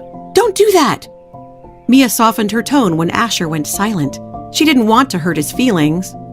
"Don't worry about me. Get some sleep. I'm not afraid, and I'm not lonely. I can't wait to see you tomorrow." Asher's mood immediately improved. "Okay, go to sleep. I love you." "Love you too," Mia said, then hung up. Mia lay down under the covers but found she couldn't get comfortable. She fidgeted with her blankets, then the pillows. The bed felt cold, so she turned up the heater and added another blanket, but it still wasn't warm enough. Usually the bed felt warm and cozy, but tonight it felt cold and empty, and Mia tossed and turned all night. She hadn't expected this. Mia couldn't sleep without Asher, and the next day she went to work with even darker circles under her eyes. At noon, Asher didn't come to take Mia to lunch, so she joined some of her coworkers in the cafeteria. "Mia, what's wrong? Where's Asher today?" her coworker asked. Since Mia didn't know herself, so she lied. "He had something to do during lunch." Another colleague added, "Well, that's surprising. He's usually here every day at noon, like clockwork." Mia didn't need the woman to remind her. She already knew this, and her colleague didn't realize that lunch to Asher wasn't just about food. He also had other needs. Just not today, apparently. "He must be busy with work or something. He didn't come home last night either," Mia said. "Really?" "That's right," Mia nodded. "And you didn't ask him why?" "No, I didn't ask. Asher said he was staying at a friend's house, and that was that. Why? What's the problem? Don't lots of men do this?" Her coworkers exchanged glances, then one said to Mia, "It's true that many men don't want to go home, but your man wanted to be with you 24 hours a day. Now all of a sudden he's busy. Don't you think that's weird?" "What's so strange about it? Stop overthinking this. He's not tired of me, and it's good for couples to spend time apart." Mia defended Asher, but she was also trying to convince herself. That evening, Asher called Mia just before she got off work. He told her he would be home late and to eat without him. Typically, a call like this would have made Mia happy, but not today. Today, she felt her heart sink. Mia ate cereal again for dinner that evening, but it didn't taste as good this time. Mia was bored, so she flipped through the menus on Netflix and their other streaming services, but couldn't find anything to watch. It felt like she had already watched everything that looked good, so Mia aimlessly surfed the internet until 10. Wondering why Asher still wasn't home, Mia shut her laptop and headed to bed. It had only been 2 days, but Mia now found the bed too big and cold and the house too empty and quiet. Mia finally drifted off to sleep after tossing and turning for over an hour. When Asher returned, it was past midnight. He stopped beside the bed and gazed down at the sleeping Mia. Asher's gaze unconsciously softened as he reached out to caress her cheek. Then he gently kissed her forehead before quietly getting ready for bed. But Mia wasn't sleeping deeply, and as soon as Asher crawled into bed, she woke up. She immediately moved closer to him, curling into his side. Sleepily, Mia complained, "What have you been so busy with? It's so late." When Asher felt Mia's soft little body pressed against his, he instantly wanted to make his move, but instead gritted his teeth and forced himself to suppress the raging fire inside him. Asher would keep his hands off Mia even if it killed him. And Asher thought it just might.